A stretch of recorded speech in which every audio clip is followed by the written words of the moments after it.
지금 이 노래는 유리상자가 부른 웃어요라는 노래입니다. 어서오세요. 지금이에요. 네.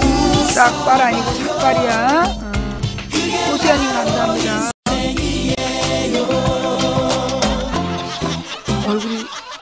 얼굴살이 빠진 거야 나 지금? 대전 지우아빠님, 호수야님 감사합니다. 네.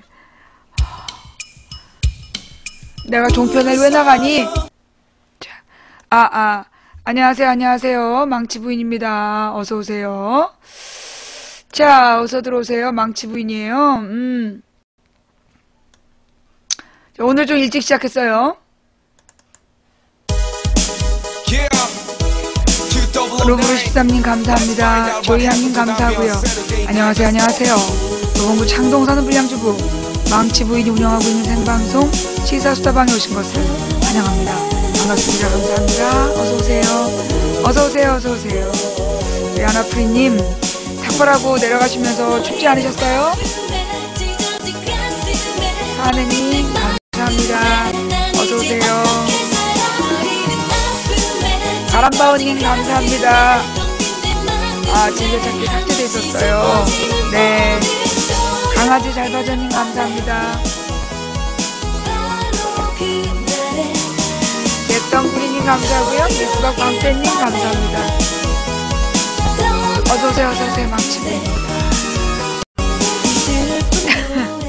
우리는 그냥 머리만 깎았는데 천지가 개벽했어. 이사람님 감사합니다. 청아아빠님 감사합니다. 네. 어서오세요. 아니 우리는 이렇게 빨리 일이 이루어지길 바란 건 아니었어. 네. 팬님 감사합니다. 목이 지금 많이 나있어요.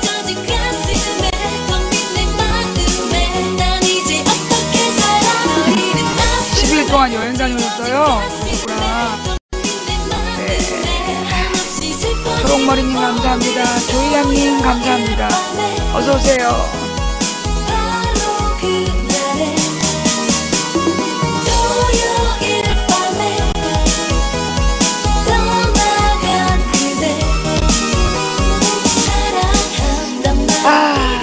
어서오세요.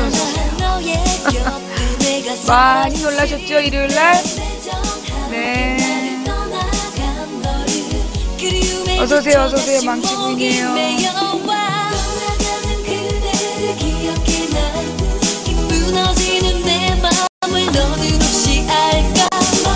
아나프리님 감사합니다. 내일은 위하여님 감사합니다. 어서오세요. 지난 토요일 밤에 우리는 토요일 낮에 머리를 깎았고 토요일 밤에 거사가 이루어졌어요.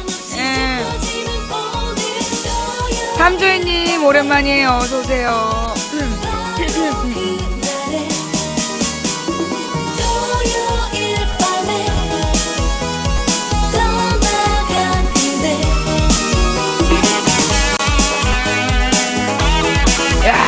내가 어제 일요일이었잖아요.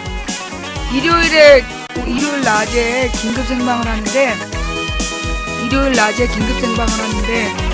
어저께 한 1600? 그죠? 1600명 넘었지? 막 900명, 한 방에 900, 모바일이 900이었나, PC가 900이었나, 900, 800, 한 1700 봤어? 그죠? 일요일 대낮에 긴급 생방 했는데, 어마어마하던데?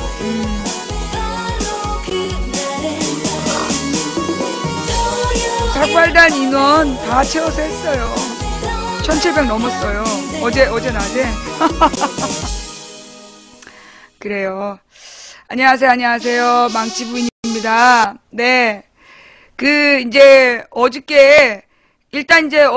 긴급방송 못 오신 분, 어제 긴급 생방하는 거 못 보신 분 계세요? 네. 어저께 대낮에 갑자기 생방해가지고 알림이 못 받으신 분들은 못 오셨을 거예요. 근데 워낙에 사안이 폭발적이었기 때문에, 일요일 대낮에 내가 생방을 한 게 몇 년 만인데, 그게 아마 2012년 이후일걸? 지금 한 2, 3년 만에 하는데, 와, 처음으로, 아니, 한 1700 봤어요. 정말 대단했어요. 타비제이 얘기한 사람 매니저님 강퇴시켜주세요. 예. 머리가 많이 자랐죠. 너무 당황스러워. 머리가 너무 빨리 자라가지고 굉장히 당황스러워요. 네. 제 방송 보셨어요. 그래요. 네. 어제는 2000명 안 넘고 토요일날 2786명인가 봤더라고. 예. 자, 우선 말이에요. 이제 어저께, 그러니까 우리가 토요일날 우리 망치 부인방 식구들이 모여가지고 이제 사고를 하나 쳤잖아요. 그죠? 예. 어제 이제 토요일날 우리 망치 부인방 식구들이 모여가지고 이제 사고를 쳤어. 무슨 사고였냐면, 이것도 우리가 또 영상으로 한번 봐야죠. 그죠? 예. 이 망치 부인이 억지로 가면서, 나한테 왜 이런 거 시켜? 이러면서 갔던, 예. 김한길 퇴진, 조경태 제명 들고 민주당사로 가는, 예. 난 가고 싶지 않은데 시청자들이 시켜갖고 억지로 이제 민주당사를 가는 모습이죠, 이게. 예. 백신강님, 그날 반가웠고요. 자.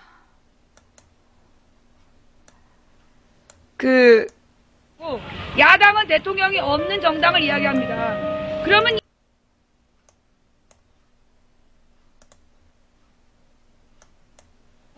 야당은 대통령이 없는 정당을 이야기합니다. 그러면 이 야당의 가장 중요한 역할은 뭐냐면 대통령을 감시하고 견제하고 그래서 국민의 기본권을 지키라는 거, 그게 야당에게 주어진 가장 큰 역할이에요.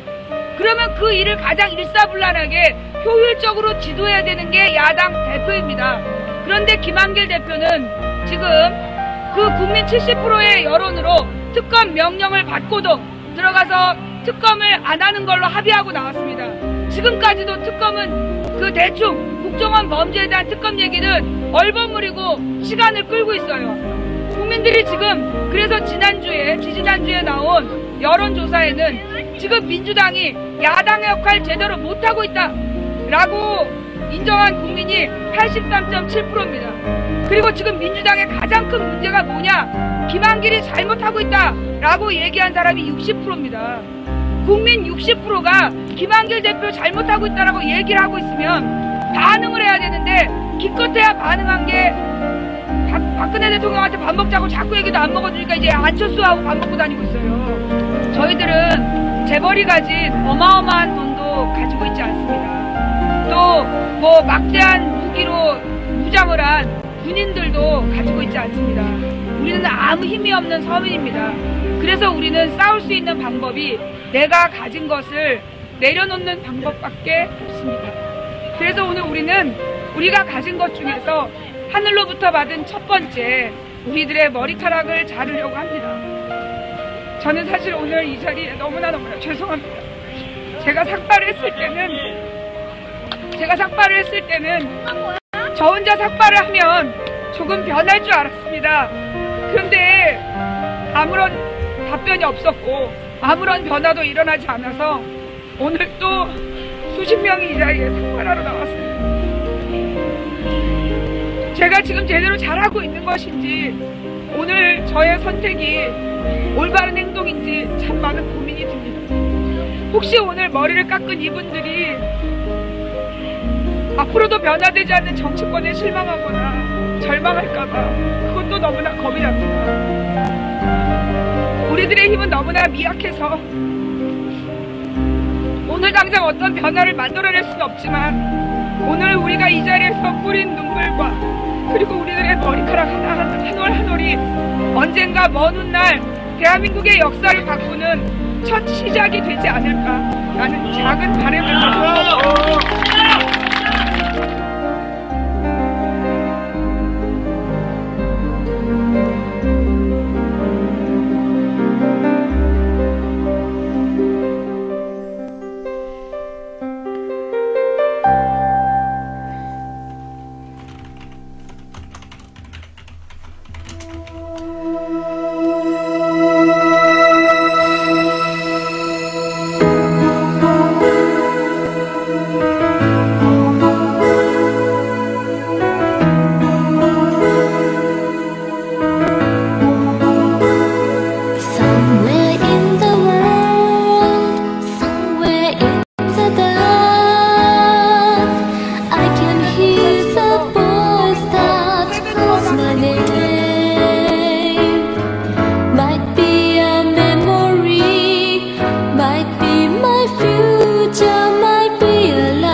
제가 신청했는데 그걸 이제 조심스럽게 남편한테 허락을 받으려고. 네, 나는 이제 너무 갑자기 깎고 오면 놀랄까 봐서 일인지 그래서 나는 이렇게 놀라지 말으라고 조심스럽게 얘기했는데 안 된다. 내가 하지 않겠다.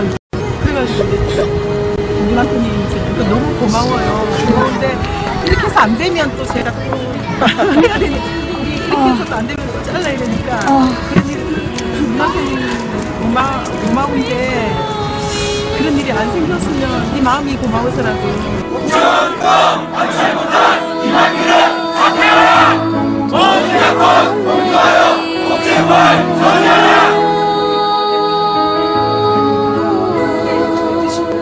그다음에 우리 오늘 맺힌 구호 내용이니까 이 내용도 같이 받아주시고 이 두 가지가 민주당 지도부에게 전달됐다라는 것을 됐죠? 민주당 지도부에게 전달됐다라는 것을 꼭 인증해 주셨으면 좋겠어요. 이제 이게 우리가 토요일 날, 우리가 이제 토요일 날 이런 모습으로, 원래 내가 100명을 신고했는데, 100명이 참가할 거라 그랬는데, 경찰이 그 모인 인원을 셌나봐요. 130명 왔다고. 나는 못 들었는데 우리 매니저가 들었대. 자기네들끼리 이렇게 무전기로 보고하는데 130명 모였다고 그렇게 보고를 하더래요. 예.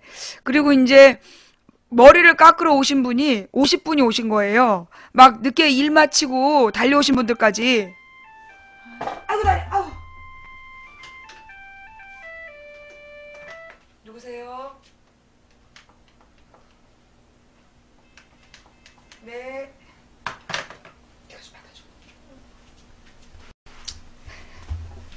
마지막에 여자분 한 분하고 우리 저 감동적인 부부, 눈물 흘렸던 그 부부의 남편분하고가 일 마치고 막 달려오느라고 막 그냥 오신 거예요. 그리고 그분들까지 다 합쳐서 50분이 이제 삭발을 하신 거예요.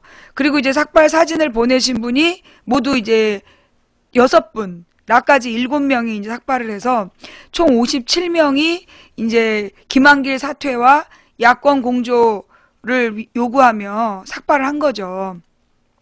그랬더니만 이제 사실은 이게 언론에서 공개되지 않아도 우리가 삭발한다는 걸 민주당 의원들이 다 알았더라고. 각 지역 민주당 당원들이 전부 다 자기네들 그 의원들한테 막 뭐라고 얘기를 해놔가지고 의원들이 다 알고 있었다. 그리고 우리가 이제 그러니까 삭발한 머리카락을 주러 갔잖아요. 그 당직자한테 우리 방송 안 봤죠? 방송은 안 봤는데 무슨 내용인지 알고 있다 그러더라고요. 그러니까 이제 민주당 당 내부에서도 우리가 이러이러한 목표를 가지고 삭발한다는 것을 다 알고 있었던 거야. 그래가지고 이제 그 머리카락을 이제 전달을 하면서 보니까 그 총무국 부장이라는 친구가 알고 있다고, 무슨 이유로 삭발하시는지 얘기를 다 알고 있다고 그래가지고 그 내용을 이제 전달을 했잖아요. 이게 사실 이 부분이 오늘 이제 최고위원 회의에서 전달될 상황이었어. 그러니 얼마나 당황스럽겠어요. 예? 그 김한길 사퇴하라 그 요구를 하면서 네.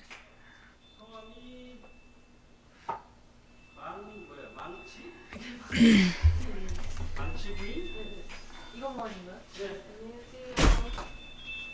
엄마 건데요? 뭐야 또? 망치 부위라고 이렇게 떡하니 보내셔가지고 취급주의. 칼 갖다 줄까? 어딨어? 여기 있어. 땡큐. 네. 폭발하진 않겠지?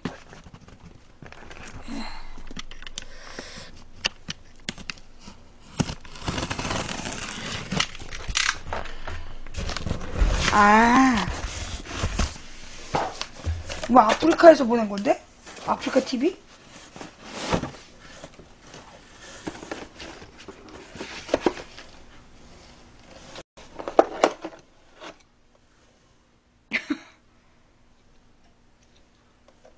이건 뭐에 쓰는 거지?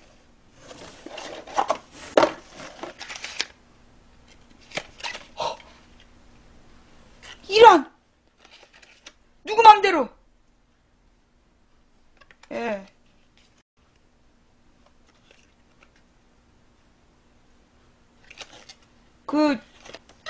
저기 뭐야, 명함을 만들어 보냈어.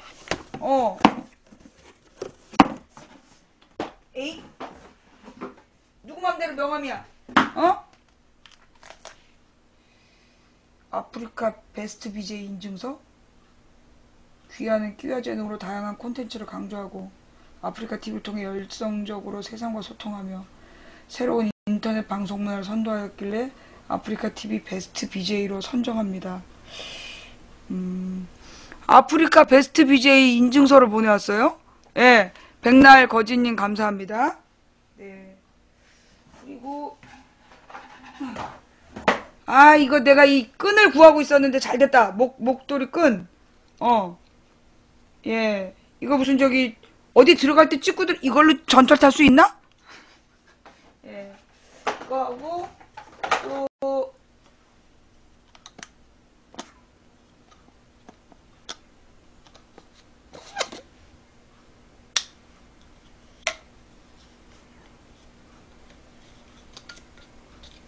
이거 어떻게 먹는 거야? 이거 뭐 어떻게 먹으려는 거지? 사용 시 주의사항. 에이.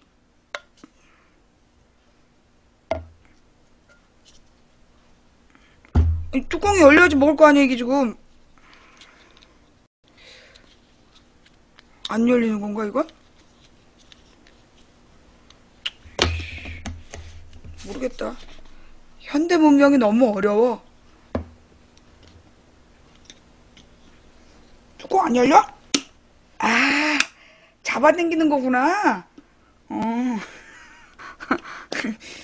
이렇게 잡아당기면 되는데, 예. 미안해요. 세게 열어야 돼요. 네. 미안해요. 저 해본 적이 없어서. 탄피? 부시맨 같은. 진짜, 그래! 내가 현대문명 좀 잘 모른다! 너 좀 해보자는 거야? 일로 와봐! 너 일로 와! 누구야? 자, 아니야, 아까 하던 이야기로, 오리나무님 감사합니다. 아까 하던 이야기로 마저 가면, 그래가지고 이제 우리가 삭발을 한 걸, 민주당 당직자들도 다 알고 루브르 13님 감사합니다.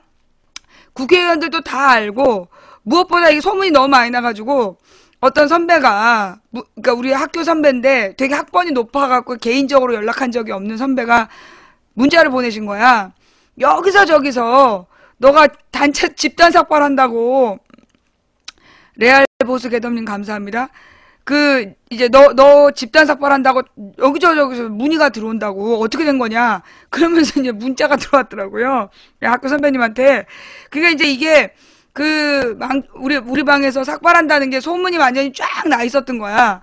근데 이제 언론에서는 대대적으로 공개는 못하고, 언론에서 공개는 못하고 다들 전전긍긍하고 있는 상황이었지. 그래서 이제 김한길이 토요일 밤에 급하잖아. 3월 1일 날 사실 10명이 단체 삭발을 해도 대한민국 역사상 10명이 삭발을 해도요. 10명이 삭발을 해도 대한민국에서 최초야. 야당 대표가 야당 대표 역할 못했다고 10명이 쭉 앉아갖고 삭발을 하는 것도 이건 충격인데 보아하니까 20명 이상 올 것 같잖아. 그러니까 이게 급한 마음에 28일 날 안철수를 만나자 그래가지고 차라리 신당을 하자 이러는 모양이야. 근데 이제 안철수가 처음엔 쌩까 떼는 거 아니야. 28일 날은 쌩까다가 3월 1일 날 김한길 다시 만나자 그래가지고 그 토요일 밤에 합의가 된 거야. 토요일 밤을 넘어서 일요일 새벽 2시에 이제 합의가 되는 거 아니에요? 50명이 깎았잖아. 50명이. 그러니까 이게 50명이 머리를 깎고 7명이 그 사진을 보내오고 거기에다가 무엇보다 그 장면을 지켜본 사람이 2786명인가가 봤어요. 2780명이 넘는 사람이 그 장면을 지켜본 거야. 그럼 이게 2700명 이상이 봤다는 건 언제적이냐? 이거 대선 때랑 똑같은 거야. 우리 2012년에 우리 방송이 2700명 정도가 꾸준히 봤잖아요. 대선 때라서 사람이 계속 많이 본 거야. 그래서 2700명 정도가 봤다면 그 당시에 아, 누적은 그날 본방만 38,500이 나왔구나. 그 머리 깎는 모습을 지켜본 사람이 동시 시청자가 2,700이고 38,500명이 왔다 갔다 하면서 봤다는 얘기예요. 그러니까 이거는 사실 그 파급력이 엄청 났던 거지. 예, 4만 명 정도가, 그러니까 생방에 동시 시청이 2,700이고, 이제 그 뭐예요, 생방송을만 그때 딱 본 게 4만 명 정도. 재방송까지 한 7만 봤어요. 재방송까지 한 7만 명이 봤기 때문에 이게 4명이서 같이 본 집도 있고 한 기계로. 그러니까 엄청난 많은 숫자가 본 거야. 그러니까 김한길 입장에서는 발등에 불이 떨어진 거죠. 근데 이제 사실 그러니까는 어떻게 보면 우리가 100명이 삭발을 하든 1000명이 삭발을 하든 아무도 안 봤으면, 응? 우리가 정말, 그러니까 물론 이 삭발단 분들이 나 혼자 삭발했을 때보다 정말 이 57분이 같이 삭발해줬었다는 것도 대단한 거예요. 아니, 어느 방에서, 아니, 솔직히 얘기해갖고 통합진보당에서 삭발식 하기로 했는데 그때 삭발한 사람이 20여 명이었어. 그렇게 대단한 전투력을 가지고 그렇게 강력한 투쟁력을 가진 당에서요, 그 항의하기 위한 집단 삭발을 거행하자 그래놓고 20여 명이 삭발했단 말이야. 별 호두 아빠님 감사합니다. 그래서 사실 근데 우리 방 식구들은 무슨 뭐 정당에 소속된 것도 아니고 그동안 무슨 뭐 조직된 활동을 해온 사람들도 아니잖아. 사실 삭발하러 오는 사람들의 정체를 나도 몰라. 근데 삭발합시다 그랬더니만 와가지고 머리 확 깎아버린 게 50명이야. 그리고 머리 먼저 깎고 막 분통에 터져갖고 먼저 깎고 보낸 사람이 7명이야. 아개꽁님 감사합니다. 이거는 엄청난, 사실 일반 시민들이 그만큼 했다는 건 대단한 거예요. 그런데 문제는 그렇게 삭발을 한 것도 대단한데 그 삭발을 지켜본 사람들, 만약에 2,700명이 안 봤다면요, 만약에 정말 뭐 한 300명 400명 봤다 그러면 아무런 투쟁의 효과가 없었어. 뭔 말인지 알아요? 우리가 삭발을 하고 우리가 뭔 짓을 해도 200~300명이 보고 그냥 지나갔으면 그냥 이거는 묻히는 일이었어. 근데 그 순간 수천 명이 같이 지켜봐 줌으로 인해서 이 삭발투쟁은 의미를 갖는 거였어요. 어저께 이제 방송이 끝난 다음에 건빵한테 욕을 바가지로 먹었어. 야, 망치야! 너는 맨날 시청자가 중요하다고 그러더니 삭발한 사람만 영웅이고 우리는 아니냐? 그러면서 막 온갖 쌍욕을 다 한 거야. 나쁜 새끼. 어저께 방송 끝내면서 잘못했어요. 네. 2,700명의 시청자 여러분들이 안 계셨으면 우리의 삭발투쟁에 의미가 없었다. 인정합니다. 예. 둥근 달님 감사하고요. 예. 그 2,700분의 시청해주신 시청투쟁을 통해서 정말 김한길의 목조르기에 함께 해주셨던 모든 분들께 진심으로 감사드립니다. 예. 박수. 예. 푸른 곰뱅이님 목소리 열혈팬님 감사합니다. 예. 그러니까 이제 우리 이 시청자분들이 사실 참 무서운 사람이야. 나는 정말 제가 이제 그 토요일 날 그 삭발식을 하고 와서요. 하면서 돌아오는 길에 레이니아님 감사합니다. 정말 무서웠어요. 옛날에 노무현 대통령이 탄핵당한 다음에 내가 진짜 그 마음이 이해가 됐어. 토요일 날 아재님 바비얼크님 감사합니다. 노무현 대통령이 탄핵을 당한 다음에 그 청와대 뒷산에 올라서 광화문 쪽을 보면 밤마다 촛불이 그 광화문 거리를 가득 메우고 있었던 장면을 보신 거 아니야. 그래서 이 노무현 대통령이 대한민국 국민들이 참 무서운 사람들이구나. 그런 생각을 했다는 이야기 여러분 기억나시죠? 제가요, 그날 그 삭발하시는 분들을 보면서 무슨 생각이 들었냐면 진짜 대단하다. 대한민국 국민들 진짜 무섭다. 이 3월 1일 휴일날 대낮에 삭발하는데 그걸 지켜보는 사람이 또 그렇게 너무 많았잖아요. 아니 무슨 재미없는 시사방송인데 그거를 이 민주주의를 하겠다고 와서 머리를 깎는 사람이나 그걸 보고 있는 사람들이나 이게 얼마나 눈물 나는 상황입니까? 제가 정말 대한민국 국민들이 정말 무서운 사람들이다. 그런 생각을 제가 진심으로 했어요. 그러면서 사실 저는 그래도 저는 뭐 천지가 개벽할 거라고는 상상도 못했어요. 그냥 우리는 그냥 뭐 아무것도 못하고 그냥 넋놓고 있으면서 하늘만 보고 이 그 타오르는 한숨만 내쉬느니 그냥 뭐라도 하자 그래서 우리 머리를 깎은 거야. 근데 머리를 깎았는데 다음날 어저께 아침 천지가 개벽이 됐어요. 예. 천지가 개벽이 된 거야. 사실 말이에요. 그 야권 망치 부인의 2010년부터의 열망이 뭐였냐면 야권 통합이었어. 하나의 거대 야당을 만들어야 된다. 그래서 양당 구도로 압승을 하고 그 다음에 헌법을 바꾸면서 선거제도를 손봐야 된다. 이게 우리 망치 부인의 정말 바람이었는데 그 안 되는 가장 걸림돌 두 개가 김한길, 안철수였어요. 김한길, 안철수.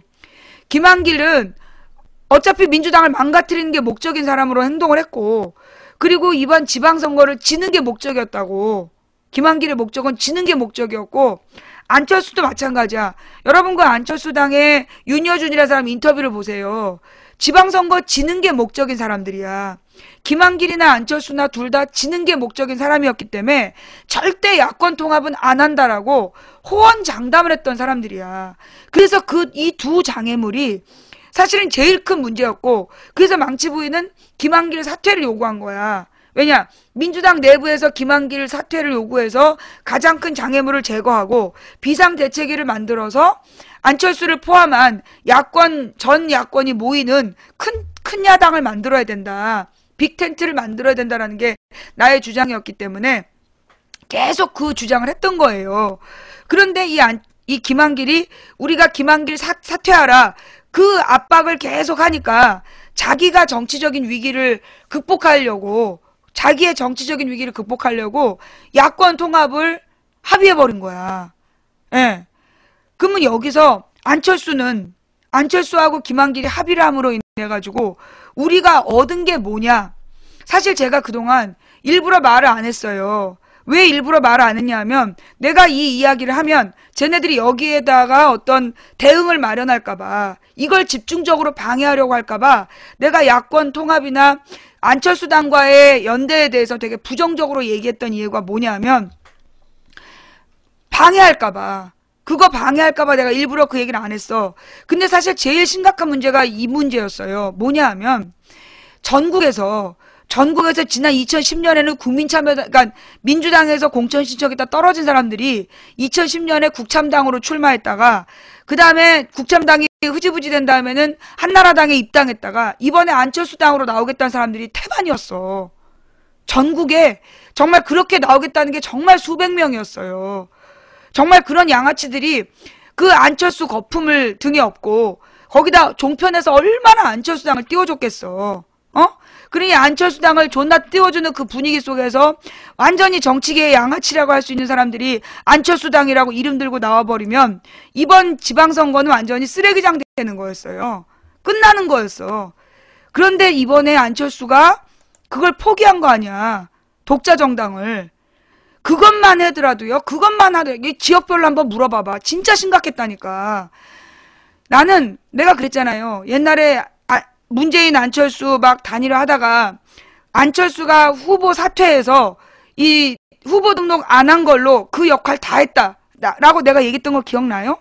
예? 시골 동네부터 난리도 아니죠. 그러니까 내가 안철수가 대선 후보 등록 안 한 걸로 그 역할 끝났다라고 얘기했잖아. 지금도 마찬가지야. 안철수가 신당 포기한 것만으로도 정말 큰 어려움 하나가 제거된 거예요. 이게 말이에요. 그 어딜 가나 옛날에도 그랬잖아. 여러분 지난 2012년 기억 안 나?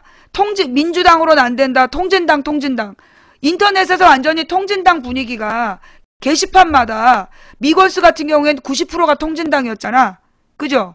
미건수에서 90%가 통진당 분위기였어요. 그러면 통진당 지지율이 민주당보다 5배, 10배 나와야 될 거 아니야. 그런데 막상 까보니까 통진당 11%였잖아. 근데 그런 것처럼 이번에는 아마 안철수당을 이 종편이랑 얼마나 띄워댔겠어. 그러면은 막 누리꾼들은 전부 다 안철수 신당 이걸로 막 장사를 했을 거고 결론은 새누리당이 압승하는 그때 2012년 꼴 나는 거야.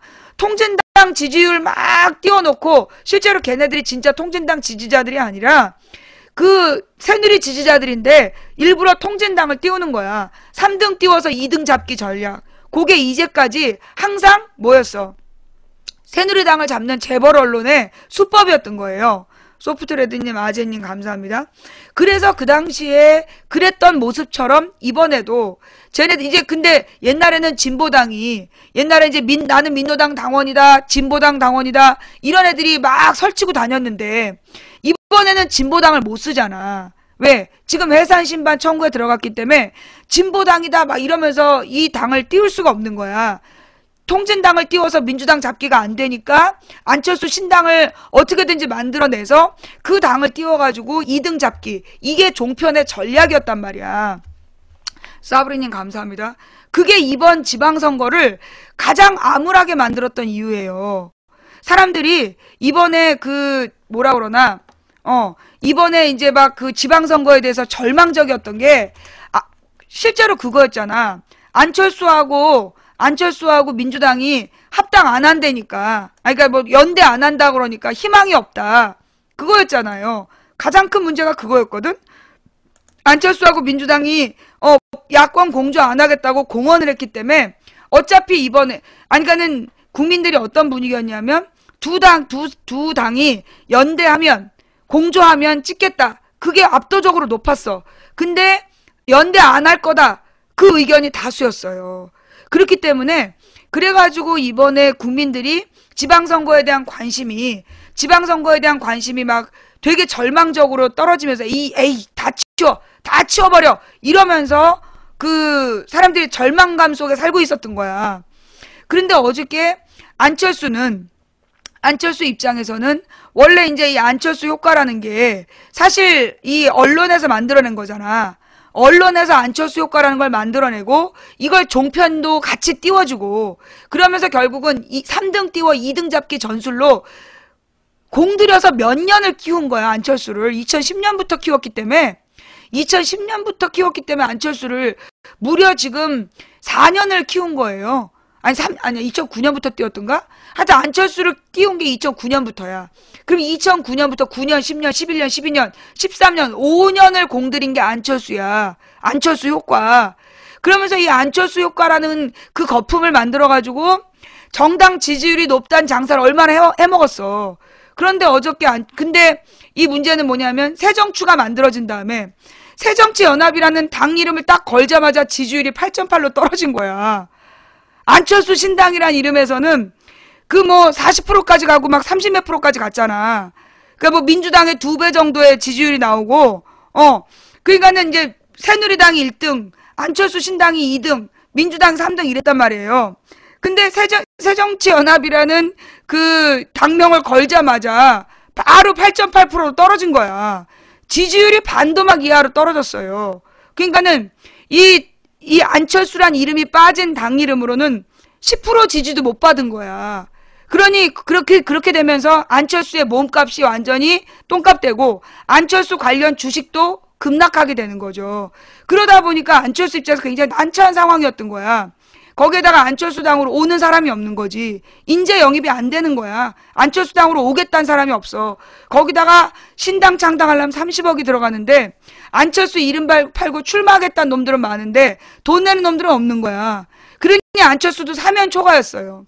신당을 창당할 능력이 없는 안철수, 몸값은 떨어진 안철수, 거기다가 시민 57명이 사퇴 압박을 하면서 그 목을 따려고 그러는 김한길, 둘 다 지금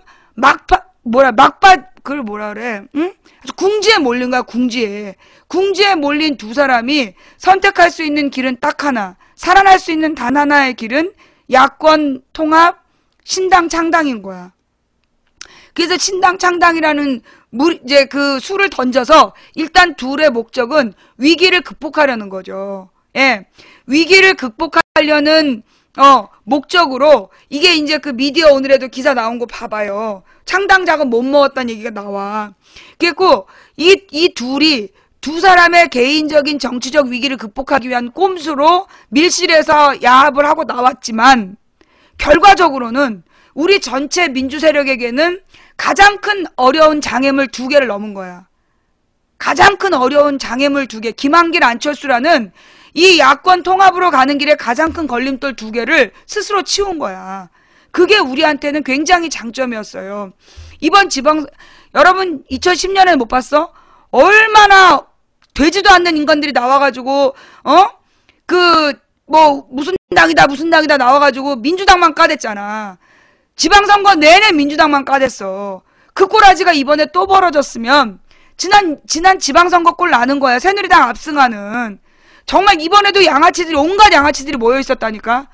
근데 이제 그 위험이 그렇게 따로 나가서 표를 분산시키는 큰 어려움은 극복했다는 거예요. 따로 나가 표를 분산시킬 것 같으면 아예 중간지대에서 투표를 안 해. 투표율이 확 떨어지는 거야. 관심이 떨어지고.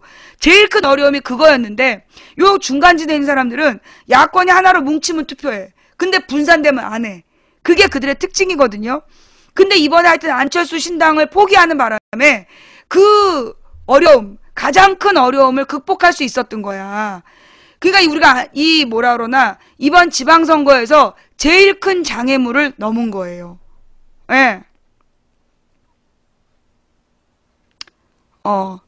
제일 큰 장애물을 넘은 거야. 예. 그게 제일 그러니까 사실 우리는 김한길을 사퇴시키고 범국민 대체, 그러니까 민주당 비대위를 만들어서 그 다음에 범야권이 모이는 그런 구도로 짰잖아요. 1단계 김한길 사퇴, 2단계 비대위 구성, 3단계 비대위에서 범야권 모으기. 요게 이제 3단계였어. 우리 목표는 가장 어려운 야권 통합. 이게 목표였단 말이야. 그런데 우리가 삭발한 다음에 이게 그냥 확 순간이동을 해버린 거예요. 그래서 정말로 다행이다. 정말로 큰 어려움을 우리가 극복했다. 근데 그거는 사실은 50%의 어려움만 극복한 거예요. 여기 나타나는 문제는 뭐냐 하면, 강CW님 감사합니다. 이게 사실은 야권 통합이라는 게 이 과정, 단계가 왜 필요했냐. 이 과정에서 사람들의 마음이 막 모여서, 마음과 열망이 모여서 간절한 소원이 이루어졌을 때, 그때 야권 통합의 효과가 100% 나오는 거야.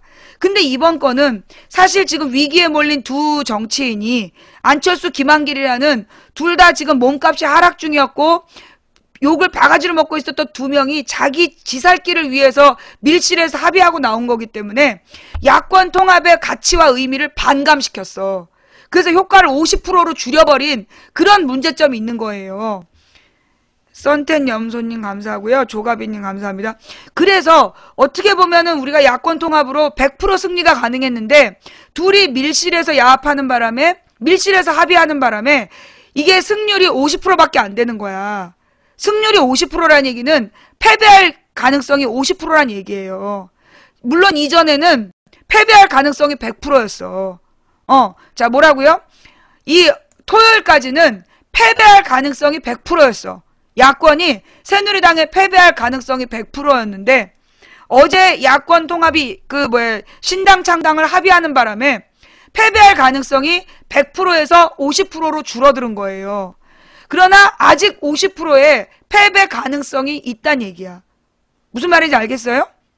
그러면 그 50%는 뭐냐 하면 실제로 이제까지 안철수를 지지해왔던 젊은 애들은 사실 이제까지 투표 한 번 안 해봤던 애들이야. 그냥 이제 막 언론에서 김한길을 띄워주고 안철수를 띄워주면서 새정치다 하니까 새정치가 뭔지는 모르고 민주당은 계속 욕을 먹으니까 싫고 그래서 찍으려고 했던 애들.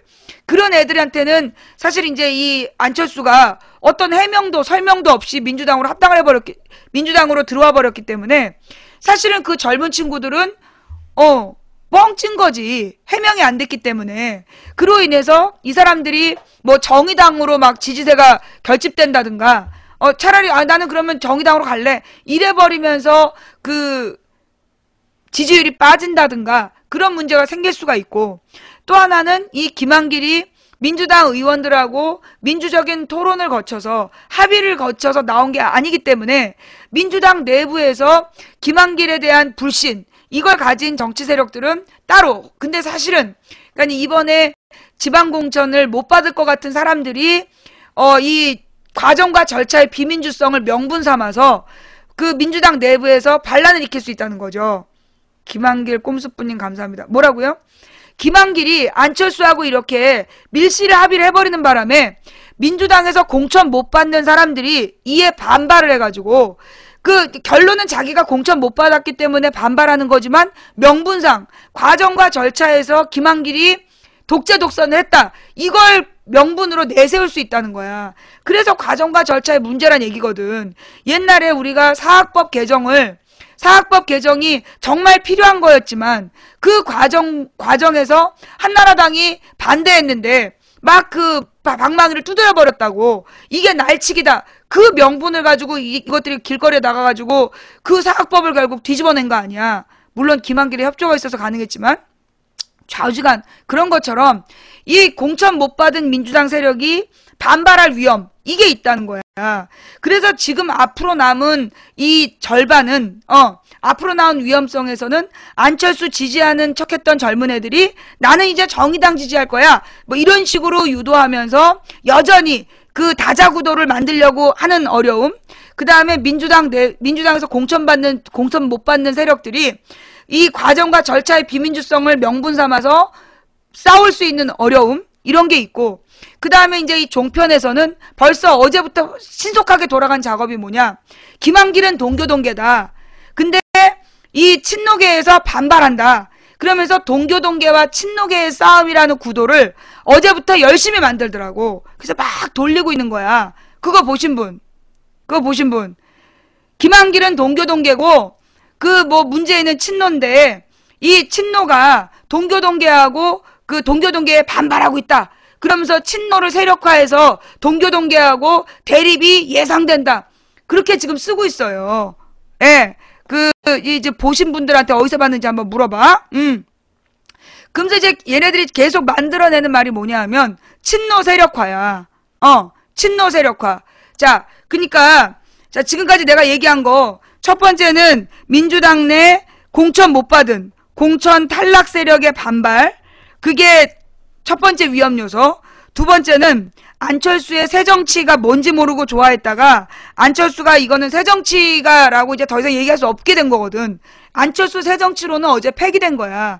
그러니까 이 새정치론에 그 설레이던 청년들이 정의당이다 이러면서 글 쓰고 다닐 가능성. 물론 투표는 안 할 거야. 그 다음에 세 번째로는 이 친노대 동교동. 친노대 동교동이라는 구도를 만들어 놓고 이걸로 이간질 시키려는 종편의 작전. 이게 들어간다는 거야. 그러면서 친노 세력과 민주당 내 친노들이 거대 세력 친노가 결집할 걸로 보인다. 그따위 글을 계속 쓰고 있잖아요. 그런데 오늘 아침에도 나도 트위터로 얘기했지만 친노 세력화라는 말, 이게 얼마나 등신 같은 말이냐 하면 지금 민주당 의원 127명 중에 지난 2012년 총선에서 노무현 정신 계승하겠다는 말 안 하고 당선된 놈 있어요? 127명 중에 노무현 정신 계승하겠다는 얘기 안 하고 당선된 새끼 나와보라래. 한 명도 없어. 민주당 의원 중에 노무현 팔지 않고 당선된 게 한 명도 없다고. 그런데 그러면 민주당 의원은 다 친노야. 어디서 친노 세력화란 말이 나와. 결국은요, 친노 세력화라는 말에 동요하는 놈들은 세력을 줄이는 거야. 127명 중에 노무현 안 팔고 당선된 놈 나와봐라. 그러면 그 새끼들은요, 당선은 대놓고 노무현을 뒤에서 뒤통수 깠다? 그러면 그 새끼는 쓰레기 되는 거야. 그러니까 민주당 의원들은 다 친노야. 왜 민주당 의원들하고 친노하고 다른 것처럼 얘기하냔 말이야.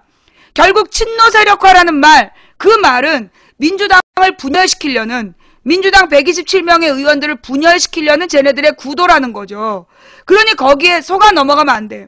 또 민주당 의원 127명 중에 김대중 대통령의 평화사상을 따르겠다라는 말 안 한 새끼들 나와보라 그래. 민주당 127명 중에 그 김대중 대통령의 평화사상과 뭐 노무현 정신 계승하지 않겠다라고 얘기한 새끼 다 나와보라 그래. 아무도 없어. 예? 아무도 없어요. 전부 다 노무현 정신 계승하겠다. 김대중 정신 계승하겠다. 김대중 노무현 팔고 당선된 애들이야. 근데 지금 어디서 응? 어디서 그 잡소리야. 동교동계와 친노의 대립? 그건 종편이 바라는 소망사항이죠. 예. 이거는 저기 뭐야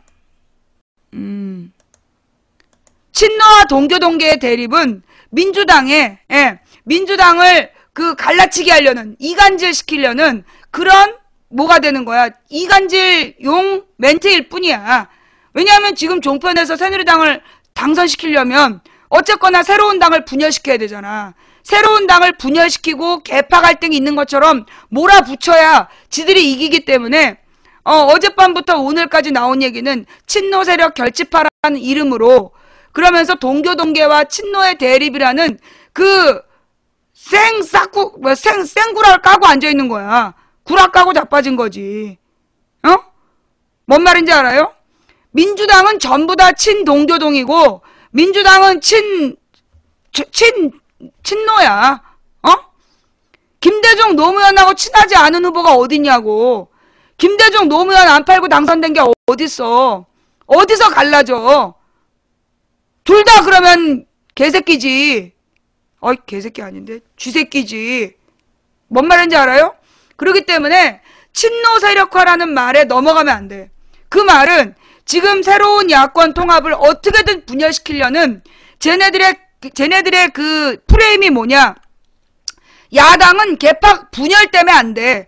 그 프레임을 가지고 이 야당을 계속 2당, 3당, 4당으로 쪼개려는 거. 여러 당으로 쪼개려고 하는 구도가 하나라면 또 제일 큰 야당은 개파 갈등을 계속 부추기는 거야. 그래서 개파 갈등이 있다. 그래서 정치 혐오증을 유도하는 거예요. 그러니까 여기에서 친노 세력화라는 말에 친노 세력화라는 말에 거기에 속아 넘어가면 안 되는 거야. 광야의 꿈님 감사합니다. 민주당 의원 전원 친노야. 민주당 의원 전원이 친 DJ야. 그걸 잊지 말아야 돼요. 자, 그러면서 지금 쟤네들이 안철수의 새정치는 끝났다. 이게 무슨 새정치하면서 막 비판하잖아요. 나는 그 부분도 잘 됐다고 봐. 왜냐?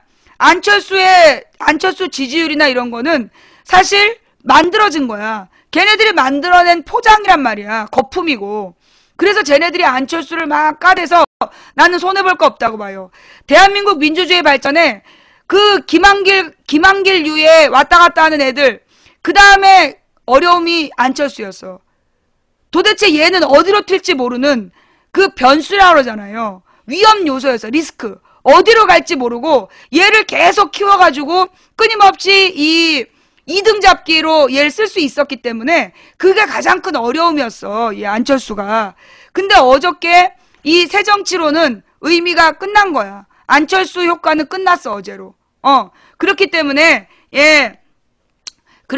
나는 어제의 신당 창당이 장점과 단점이 있는데 먼저 단점을 얘기하면 둘이서 밀실에서 야합하는 형식을 취했기 때문에 이게 과연 야권의 승리로 이어질 것이냐.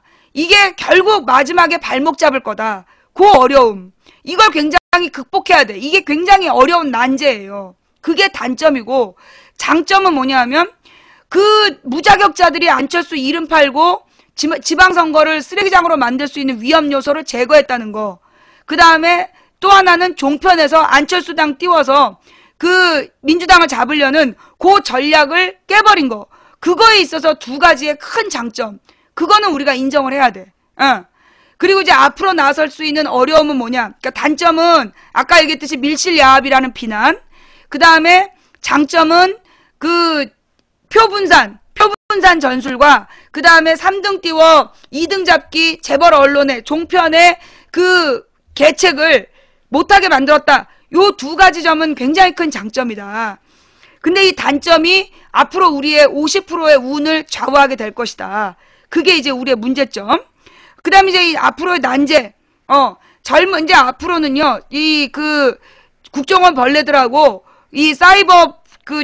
사이버 군부대에서 이제 이렇게 쓰고 다닐 거야. 자기는 안철수를 지지했는데 안철수의 투항에 실망했다. 나는 이제 정의당을 지지할 거다. 그러면서 이제 그런 글들이 이어질 거예요. 그렇게 쓴 애들 벌레들이야.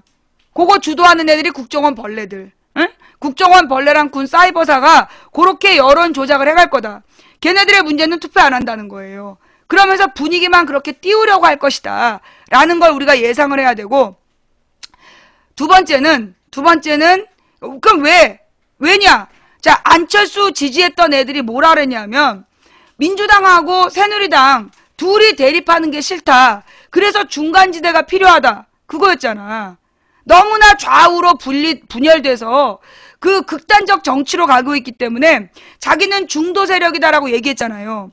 그 중도를 외쳤던 애가 정의당으로 간다? 말이 안 되지. 왜? 정의당이 지금 뭐라 그랬어요?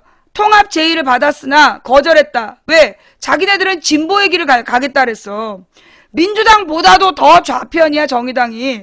그러면 안철수가 중립이라서 지지한다던 애들이 갑자기 진보당을 지지한다? 말이 안 되지. 그건 논리적 모순이잖아.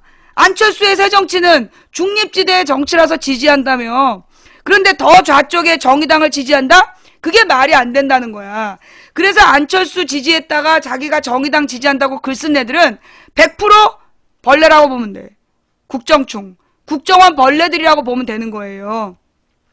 그래서 지금 그러니까 뭐 원래 정의당 지지자들이 있지. 근데 안철수 지지했는데 이제 실망하고 정의당으로 간다라고 얘기한 애들은 논리적 모순이고, 얘네들은 국정중의 분위기 유도를 그렇게 하는 거예요.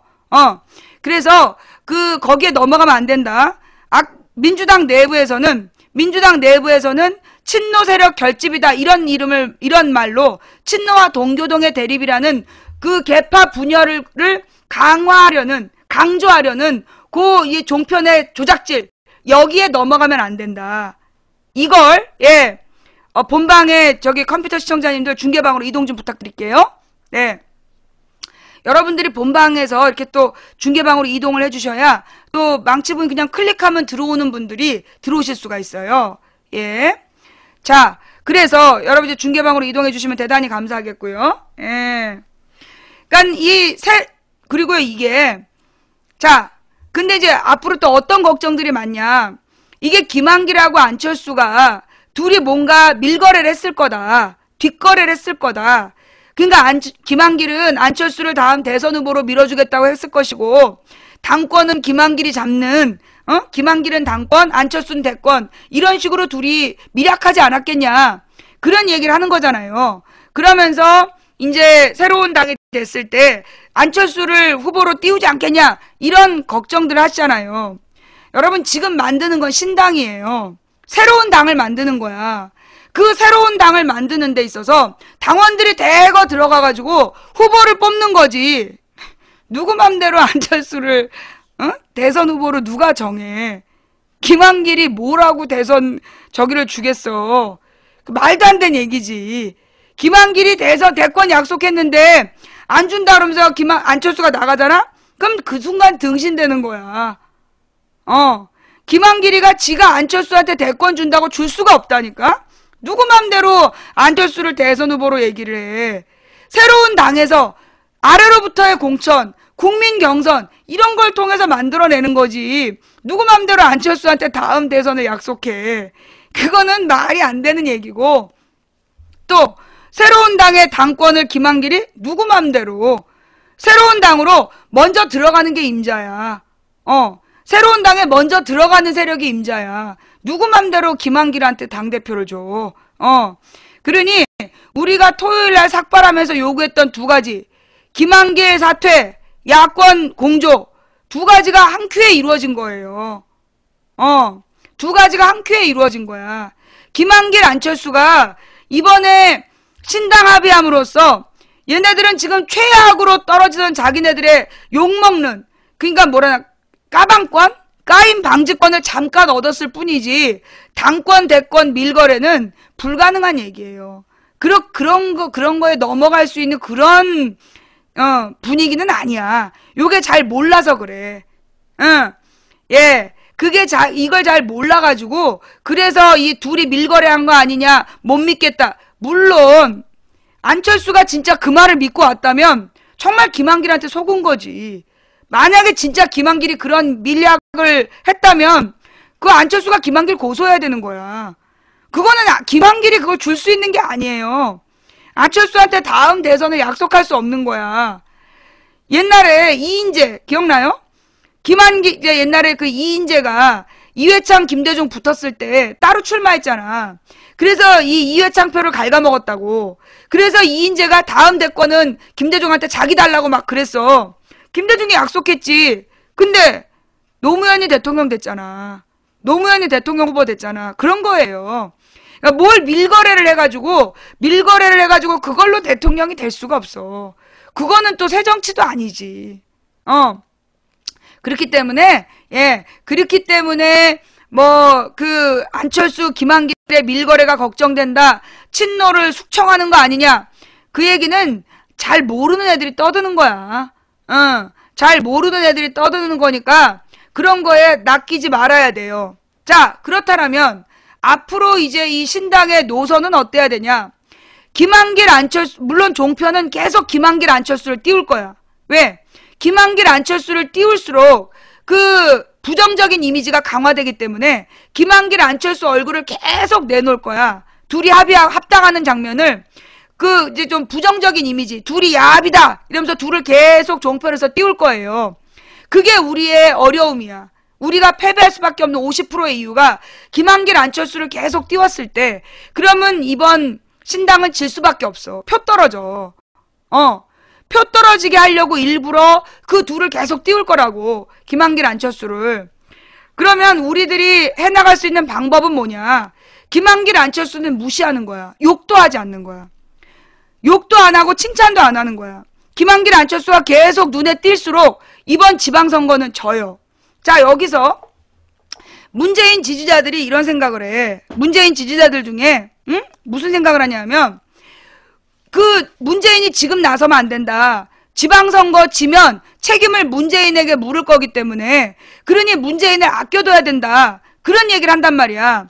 지방선거 지면 김한길에게 그 패배를 책임 추궁하고 그때 가서 문재인을 선수로 갈아치워서 대선까지 달린다. 개소리 집어치우라래. 개소리 아니고 쥐소리 집어치우라래. 이번 지방선거에서 문재인이 자기 역할 안 해갖고 지잖아. 그럼 문재인은 국회의원 공천도 못 받아. 이번 지방선거에서 그런 계산을 가지고 문재인이 안 나오고 그래서 지방선거 지면 문재인은 다음에 국회의원 공천도 못 받는 거야. 뭔 말인지 알아요? 그래서 이번 지방선거는 문재인을 전면에 내세워야 돼. 물론 첫 번째, 그러니까 문재인 혼자 내세우면 안 되고 이 새로운 신당에 젊은 얼굴들을 간판으로 내세우는데 그 간판들 중에 문재인을 내세워야 되고 문재인이 말을 많이 할 필요는 없어. 내가 이제 제안하는 바는 문재인을 그러니까 문재인의 얼굴을 비춰주되 문재인이 막 앞장서서 뭘 지도하는 모습을 보여주는 건 아니야. 문재인은 어떤 이미지로 다가가야 되냐? 이거 우리 전략을 너무 노출하는 것 같은데. 해마로? 일단 노래 하나 들으면서 이 얘기를 할까 말까 고민을 하자. 안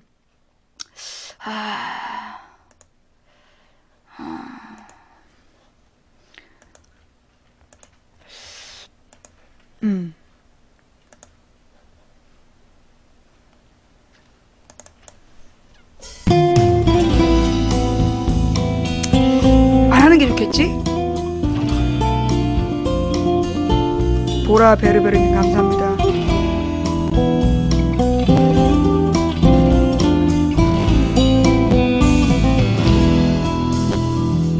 야 봉수가 말라고 집에 들어가려고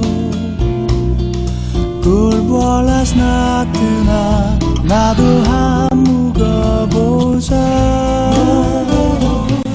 아까는 집에 안 간다고 데킬라 시키돌라 해서 시키나 뜨면 광야 집에 간단 말이고 못 들어간다. 바람의 분다님 감사합니다. 술을 짜고 집에 간단 말이고 못 간다 못 간단 말이고. 빵야님 감사합니다. 내가 봉수기를 많이 들어서 머리가 큰가봐. 머리가 빨리 기나봐. 마이꿈님 감사합니다. 이 노래를 들으면서 자꾸 상상을 하니까 머리가 빨리 기나봐. 양갱은 맛있다니 감사합니다. 자, 우리 삭발하시님들 봉수기를 계속 틀어놓으세요. 머리가 빨리 자라요.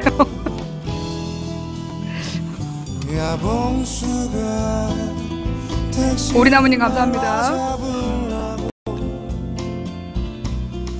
오빠 술 다 깨면 집에다 태워줄게. 저기서 술만 깨고 가자. 딱 30분만 쉬었다 가자. 양갱은 맛있다니 감사하고요. 망치부인 직업이 뭐냐고요? 저는 자칭 주부인데 국세청에서는 방송인이라고 불러요. 국세청 지정 방송인 세금 내는 기준이에요.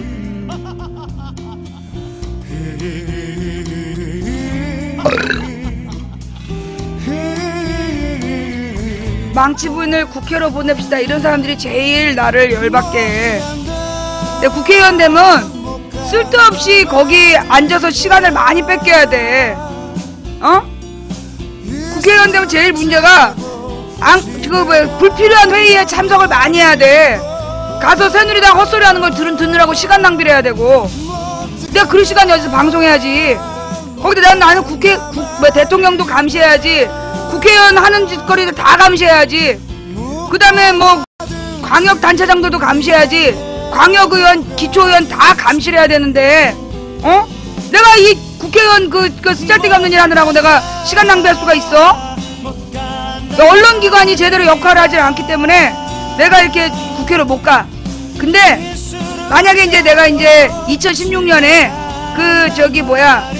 내가 이제 대대적으로 얘는 공천 줘라, 얘는 떨어뜨려라 이거를 발표하고 그 선거사범으로 한번 또 잡혀 들어갔다 나오면 그 다음엔 대구로 출마할 예정이야. 왜냐면 대구로 출마하려면 정과 2범은 돼야 돼. 그래서 내가 이제 그 2016년에 누구 공천 주지 마라, 누구 공천해라, 요거 딱 그 발표하고 딱 이제 한번 가서 선거사범으로 들어가서 살고 나와가지고 이 대구에 출마하려고.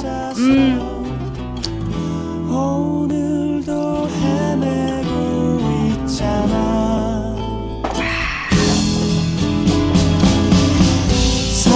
망치부인의 명치를 졸세게 때리고 싶어.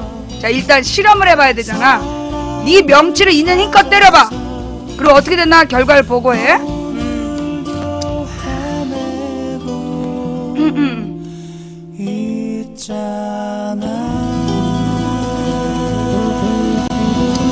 네. 봉수기를 들어서 그런지 머리카락이 너무 빨리 자라. 예. 하여튼 탈모는 고쳤어. 내가 이 머릿속이 여기가 되게 하얗게 막 드러났는데, 삭발했더니만 탈모 고치고, 어려 보이고, 아주 여러모로 좋아. 자, 망치부인이 삭발을 한 이유는 뭐 때문이냐고 물어보는, 머리 봐! 아줌마! 머리 왜 깎았어요? 뭐, 그런 애들 있잖아. 왜 깎았냐 하면, 머리를 왜 깎았냐 하면, 국정원 직원이 망치부인 딸한테 악플을 달았어요. 예. F1 요트님 감사합니다. 이 국정원 직원이라는 놈들은, 이제 국정원 직원은 사실 아주 무서운 지위야. 그니까 뭐, 그 비밀경찰처럼 막강한 권력을 가지고 이제까지 권력을 비판하는 사람들을 빨갱이라고 잡아 죽이는 그런 일들 했던 게 이제 과거에, 이승만 때 보안사, 그 다음에 박정희 때 중앙정보부, 그 전두환 때 안기부, 그러다가 김영삼 때 국정원으로 바뀌면서 이 국정원에서는 그렇게 이 간첩을 조작하거나 그런 짓을 안 했어. 근데 이명박 들어선 다음부터 이 6년 동안 간첩 조작을 한 거야, 이 국정원이. 김영삼부터 노무현까지 15년 동안은 국정원에서 간첩 조작을 안 했어요. 근데 이명박이 들어선 다음부터 6년 동안 계속 간첩 조작을 한 거야. 근데 그 간첩 조작이 계속 어설펐던 거지. 그러니까 이제 그 이명박 때 가장 대표적인 간첩 사건이 뭐였냐면 미녀 여간첩 그 군 수뇌부와 그 간통 내연의 관계를 맺고 국가 기밀 빼돌려. 그 사건 기억나요? 이게 그때 이명박 때 굉장히 유명한 간첩 사건이었어. 미녀 여간첩이 그 군 수뇌부와 내연의 관계를 맺고 그 국가 기밀을 빼돌렸다. 그게 2008년인가의 간첩 사건이었어. 그래가지고 이제 미녀 여간첩 사진 좀 보자 막 그랬더니 사진이 떴어.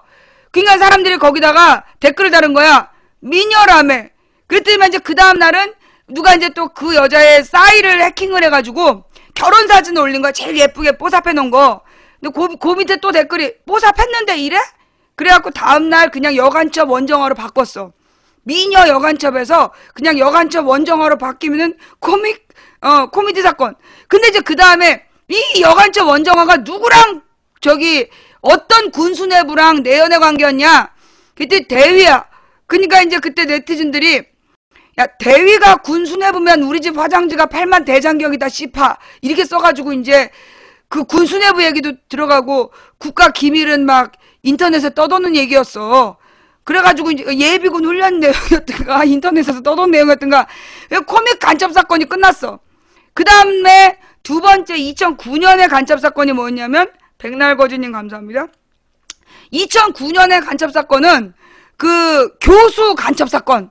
그러면서 교수가 간첩으로 20여 년 동안 간첩으로 1990년대부터 20여 년 동안 간첩 활동을 했다 이러면서 터진 거야. 그리고 야 근데 어디 교수냐 했더니 경찰대. 그러니까 사람들이 그러면 이제까지 간첩이 20년 동안 경찰을 가르친 거야? 그래가지고 확 이틀인가 만에 들어간 사건이 있었어. 그 다음에 세 번째 간첩 사건이 황장엽 목을 따러 하시다. 그러면서 2명의 그 간첩이 북한에서 혹독한 훈련을 받고 6년 동안 혹독한 훈련을 받고 남한의 민간인들의 생활까지 완벽한 그 학습을 마친 후 월남했는데 국정원 대질신문에서 다 불었다는 그래서 황장엽 목을 따러 하시다. 그 사건이 있었어. 근데 이제 그 다음에 황장엽이 죽었는데 이제 이 황장엽을 국립묘지에 묻어야 되냐 말아야 되냐 절대 안 된다만 난리가 났었어. 그리고 이제 조용히 묻혔단 말이야. 그리고 나서 다음 간첩단 사건이 황장엽 목을 따러 하시다. 죽은 황장엽의 목을 따러 온 거야. 간첩이라 그러면서 남한의 사정에 대해서 아는 게 없어. 남한 사정에 대해 아는 게 없어갖고 죽은 황장엽 목 따러 왔는데 내가 국정원 직원님은 걔 간첩이갖고 내가 황장엽 목을 따러 하시다 그래도 국내에 뭐 월남 요인 암살 이렇게 발표하지 황장엽 목을 따러 하시다 이렇게 보고를 안 해. 근데 그대로 방송했다니까. 그래가지고 그냥 완전히 코믹 간첩단 사건으로 네 번 있었던 거야. 다섯 번째 사건이 바로 서울시 간첩단 사건. 서울시 공무원 간첩 사건. 그러니까 이게 이명박 때 4번의 그 코믹 간첩 사건을 거쳐서 블랑루아님 감사합니다. 그 다음에 이제 또 사고를 쳤지. 물론 이제 간첩 사건 말고 그 중간에 국정원이 친 사고가 인도네시아 대사관 호텔의 절도 행위, 국정원 절도 사건. 그리고 이제 국정원 직원들이 양복을 입고 인도네시아 대사관 호텔에 이제 들어가갖고 노트북 2개를 훔치려다가 하나는 그냥 놓고 나오고 하나만 훔쳐갖고 있다가 계단 뒤에서 잡힌 사건. 블랑루아님, 판타지님 감사합니다. 이제 국정원 절도 사건으로 이제 개망신을 당한 다음에 야심차게 준비한 사건이 이제 서울시 공무원 간첩 사건이야. 그때가 이제 그 박원순이 시장으로 인기가 올라가니까 어떻게든지 박원순을 종북 빨갱이로 모르려고 서울시 공무원 간첩 사건이라고 이제 터트린 거야. 그래서 이제 그 사람은 그 박원순 이전에부터 일을 했던 공무원인데 탈북자. 이 사람이 북한에 몰래 갔다 왔다라는 그 몰래 간첩 활동을 했다고 이제 덮어씌워가지고 이제 기소를 했단 말이야.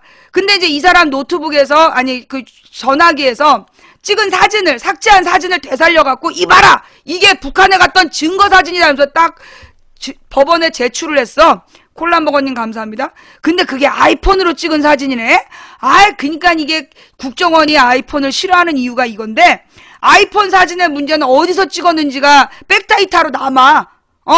그러니까 그 사진을 복원해가지고 딱 내니까 변호인이 그럼 백데이터를 볼까? 그래서 백데이터를 봤더니 연변 딱 찍혀있는 거야. 그 사진을 찍은 위치가. 그러니까 얼마나 이 국정원에서 볼 때 아이폰이 믿겠어. 이 아이폰 때문에 그냥 그 1심에서 무죄를 받아버린 거야. 그랬더니만 국정원 직원 3마리를 이제 딱 중국 심양으로 보냈어. 박근혜 정부에서. 작년 8월에. 박근혜 정부 들었어. 그러니까 이명박이 시작한 간첩 조작을 박근혜가 바톤 터치를 한 거지. 수풀보다님 감사합니다. 그래갖고 박근혜 정부에서 국정원 3마리가 그리 넘어가. 중국으로 넘어가서 중국의 출입경 기록을 조작을 한 거야. 최소한 3명이 개입됐다며. 출입경 기록을 조작한 문서를 지네들이 만드는 거야.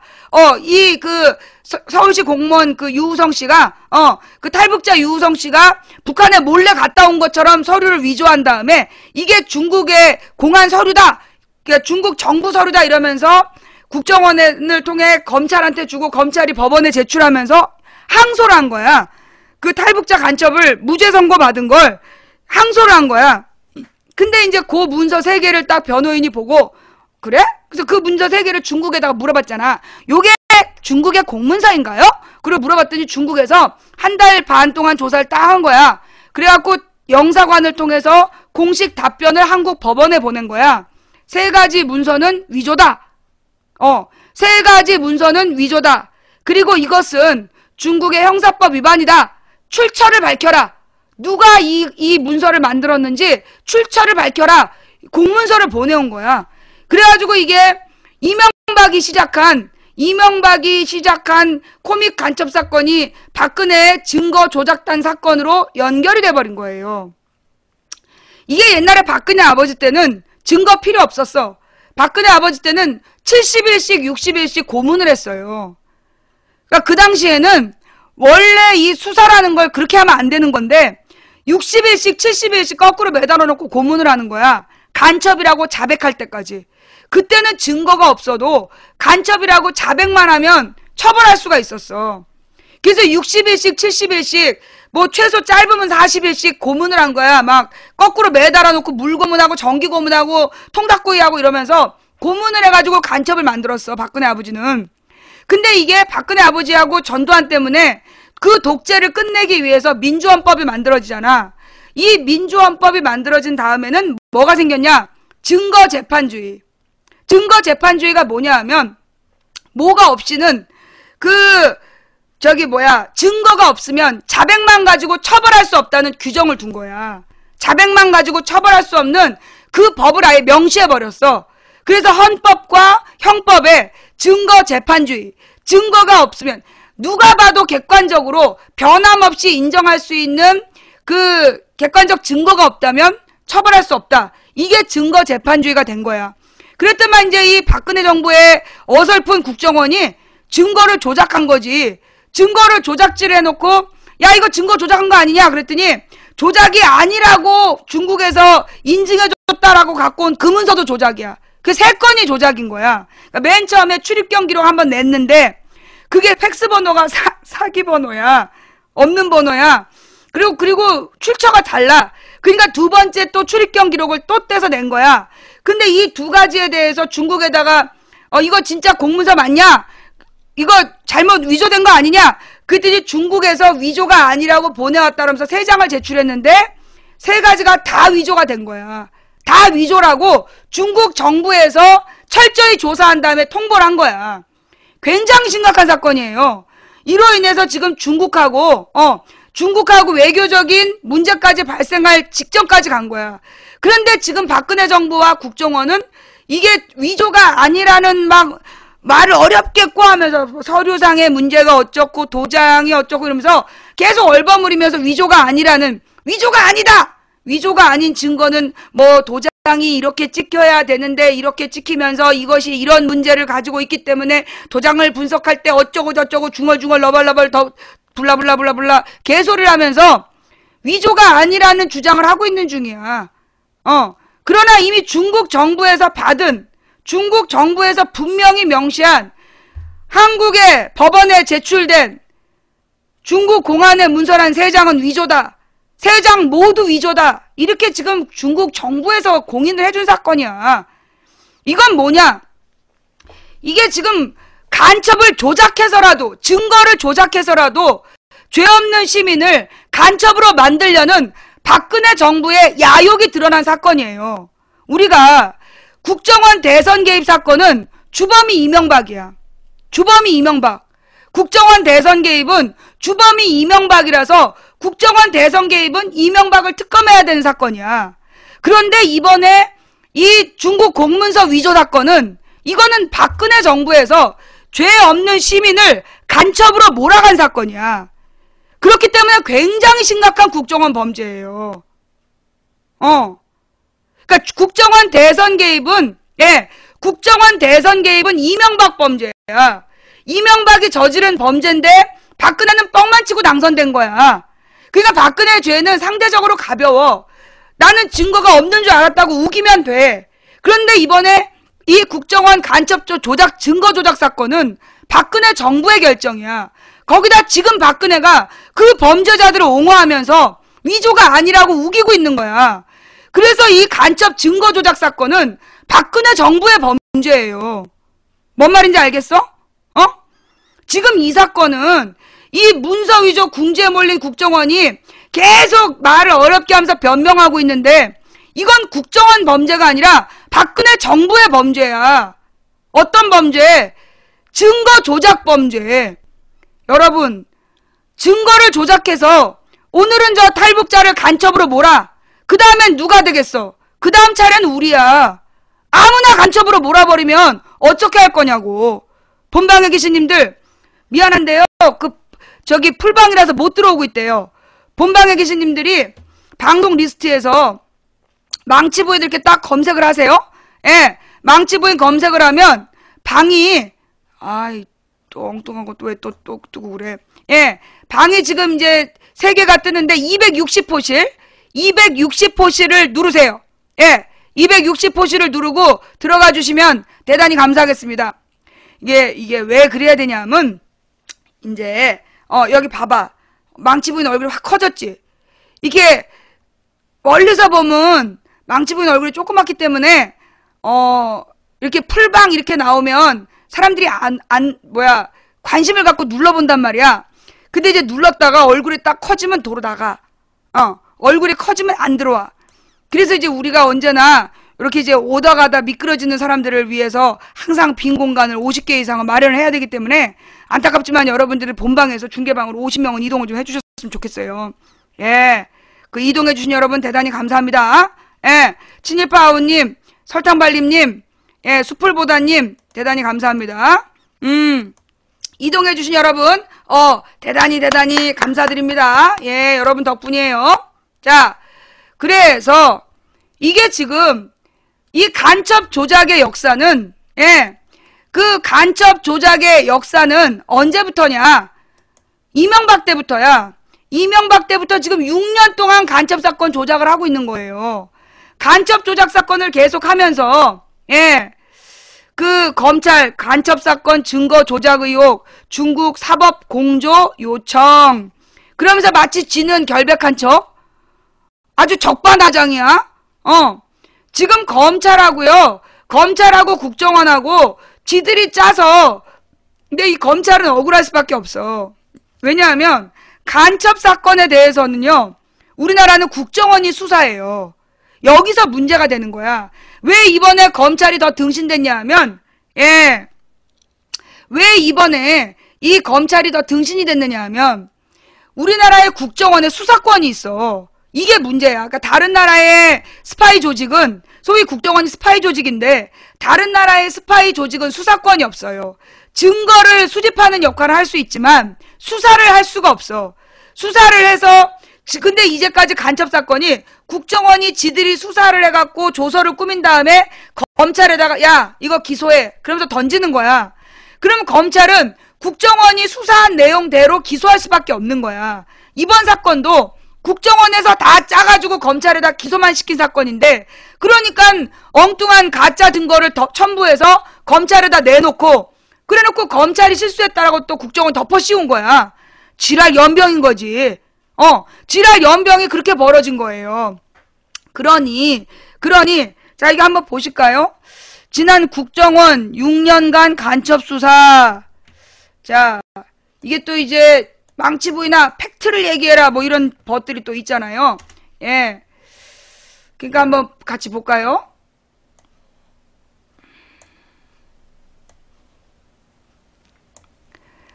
국정원 6년간 물증 없는 기획수사 논란. 2007년부터 유씨, 이건 이제 그 유우성 씨에 대한 그 주변 조사네요. 2007년부터 유씨 주변을 조사하면서 뚜렷한 증거 없자 2012년에 이게 동생을 일부러 유인한 거네.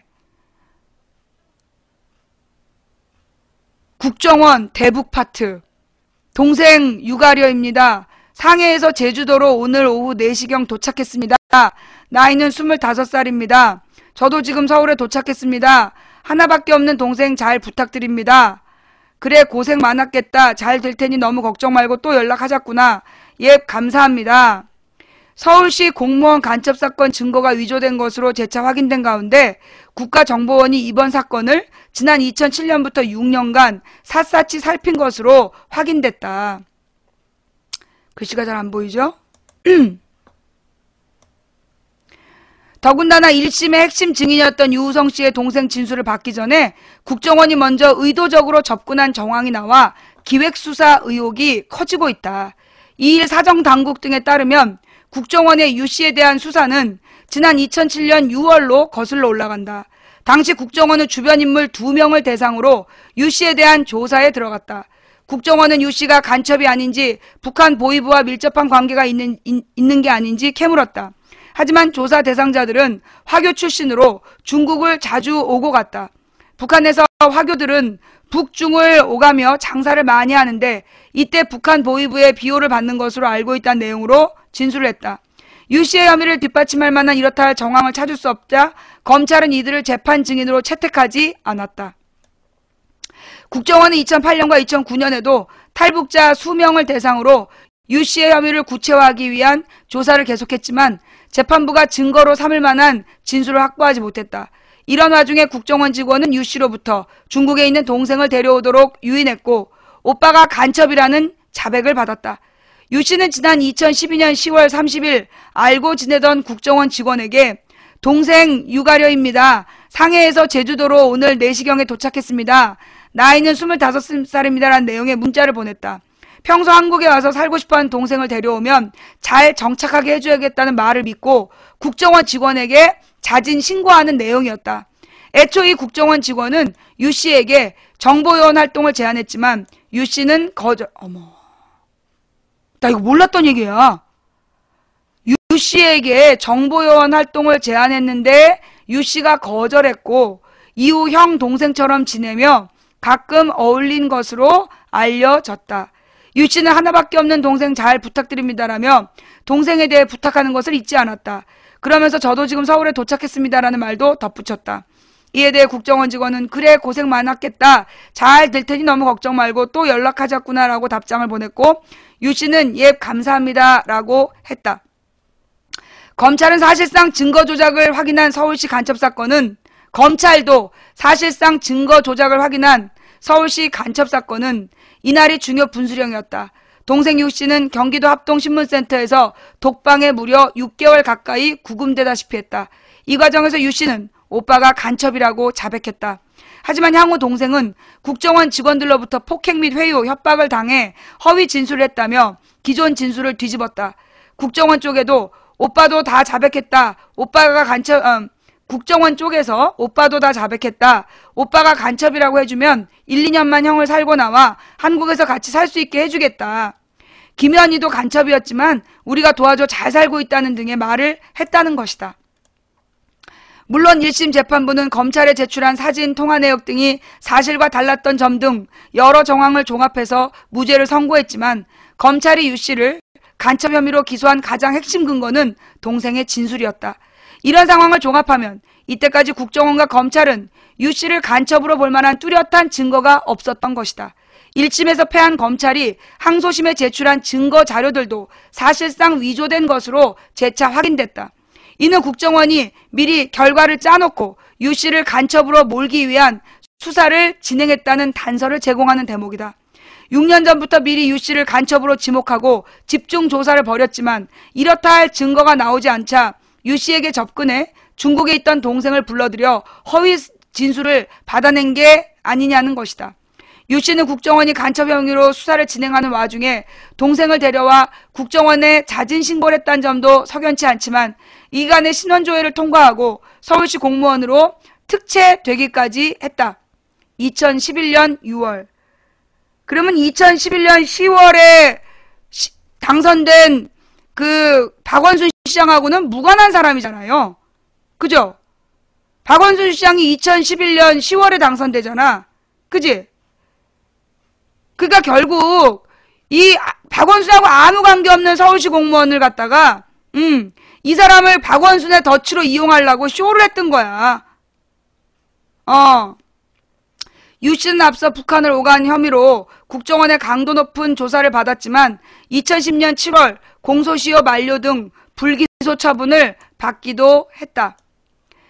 유 씨 변론을 맡은 민변 측은 북한의 어머니 장례식장을 다녀온 것을 가지고 일단 국보법 위반으로 조사를 시작하고 이후 몇 가지 정황을 모아 그림을 이리저리 짜맞추고 기소를 강행한 것 같다고 말했다. 이게 지금 소위 이제 국정원 간첩 조작 사건의 피해자에 대한 이야기야. 뾰족한 증거가 없으니까 이 동생을 유인해서 막 그 6개월 동안 감금하고 오빠가 간첩이라고 자백을 하겠단 말이야. 그래놓고 그 동생의 증언을 근거로 해서 기소를 했는데 동생이 내가 국정원에서 압박받아서 강제로 자백한 거다. 그래서 자백 능력이 상실돼. 그랬더니 국정원에서 또 다른 증거로 이게 북한에서 찍은 사진인데 삭제한 걸 복구했다. 그리고 냈는데 백데이터에서 연변에서 찍은 사진이라는 게 증명이 됐어. 그래서 무죄를 받은 걸 이번에는 항소를 하면서 다시 간첩이라고 항소하면서 그 중국의 공문서 3장을 위조해서 낸 거야. 이거는요, 이명박이 시작한 간첩 조작 사건을 박근혜가 이어가면서 이명박 때보다 박근혜 죄가 더 나빠. 그죠? 이명박 때보다 박근혜 범죄가 더 나쁜 거예요. 이명박의 범죄는 그 국정원 간첩을 조작하려고 하고 그 동생을 데려다가 뭐 협박하고 이거는 이명박의 죄야. 그런데 지금 중국 공문서를 위조한 거, 증거 조작은 박근혜 정부에서 벌어진 일이에요. 증거 조작은 박근혜 정부에서 벌어진 일이야. 국정원 직원이 영사로 북한 심양 지역으로 가서 증거 조작을 주도했다는 얘기야. 그럼 이거는 일반 죄 없는 시민을 간첩으로 몰기 위해서 박근혜 정부는 증거 조작도 불사하는 집단이라는 것을 증명해낸 거예요. 자, 여러분, 그렇다면 이 부분은 어떻게 우리가 해결해야 되냐? 이번에 김한길, 안철수 신당이 만들어지는데, 내가 아까 또 통합 신당을 이제 만들려고 하는데, 여기에 또 장점 하나 설명을 까먹었다. 뭐냐 하면, 우리가 이제 김한길 사퇴하라고 57명이 삭발하면서 머리카락을 이제 김한길한테 배달시켰잖아요. 그러면서 국정원 특검 관철 못한 김한길 사퇴를 우리가 요구했잖아. 그래가지고 이번에 통합신당 이제 새로 신당을 만드는 과제에 뭐가 들어갔냐면 국정원 범죄, 대선 부정 의혹을 철저히 밝혀낸다라는 게 들어갔어. 그거 봤어요? 안철수 입에서 그 대선 부정에 대해서 철저히 밝혀내겠다라는 그 얘기가 나왔어. 그건 뭐냐면 이제까지 안철수가 국정원 범죄 문제에서 계속 양비론을 얘기했잖아. 뭐 민주당과 새누리당의 이념 대립인 것 마냥 그렇게 몰아갔던 안철수가 이번에 이제 신당 합당을 하면서 발표를 하는데 그 입으로 대선 부정에 대한 철저한 의혹을 규명하는 진상규명 작업을 신당이 하겠다. 그걸 발표했다니까. 그러니까 이거는요. 사실 우리가 원하는 걸 다 따낸 거야. 이게 지금 안철수하고 김한길이가 사실은 둘이 지금 막 인기가 급락하고 몸값이 떨어지고 김한길이는 사퇴하라고 막 사람들이 막 목을 조르니까 어쩔 수 없이 갑자기 저기를 한 거잖아. 이걸 뭐라 그러냐. 신당 합당에 동의를 한 건데 그러나 결론적으로는 우리가 원하는 걸 다 얻은 거예요. 결론적으로 우리가 원한 걸 다 얻은 거라고. 또 신당에서 뭘 얘기했냐면 경제민주화. 이게 경제민주화 이 부분이요. 왜냐 안철수는 분명히 하지 않았어. 안철수 신당은 이게 새누리당과 민주당 사이의 스탠스를 정했었기 때문에 얘네는 경제민주화라는 얘기를 분명히 하지 않았어요. 그런데 이번에 신당은 경제민주화 민생중심주의 요거를 분명히 밝혔다고. 그러니까 이 부분도 사실은 우리 망치부인 방에서 계속 요구해왔던 게 다 이루어진 거야. 국정원 대선 부정 개입에 대한 진상규명, 그 다음에 야권 통합, 그 다음에 경제민주화를 위한 민생중심주의. 이거를 지금 다 약속한 거예요. JTBC 뉴스 보면 나왔어. 어저께 JTBC 뉴스에 다 나왔어.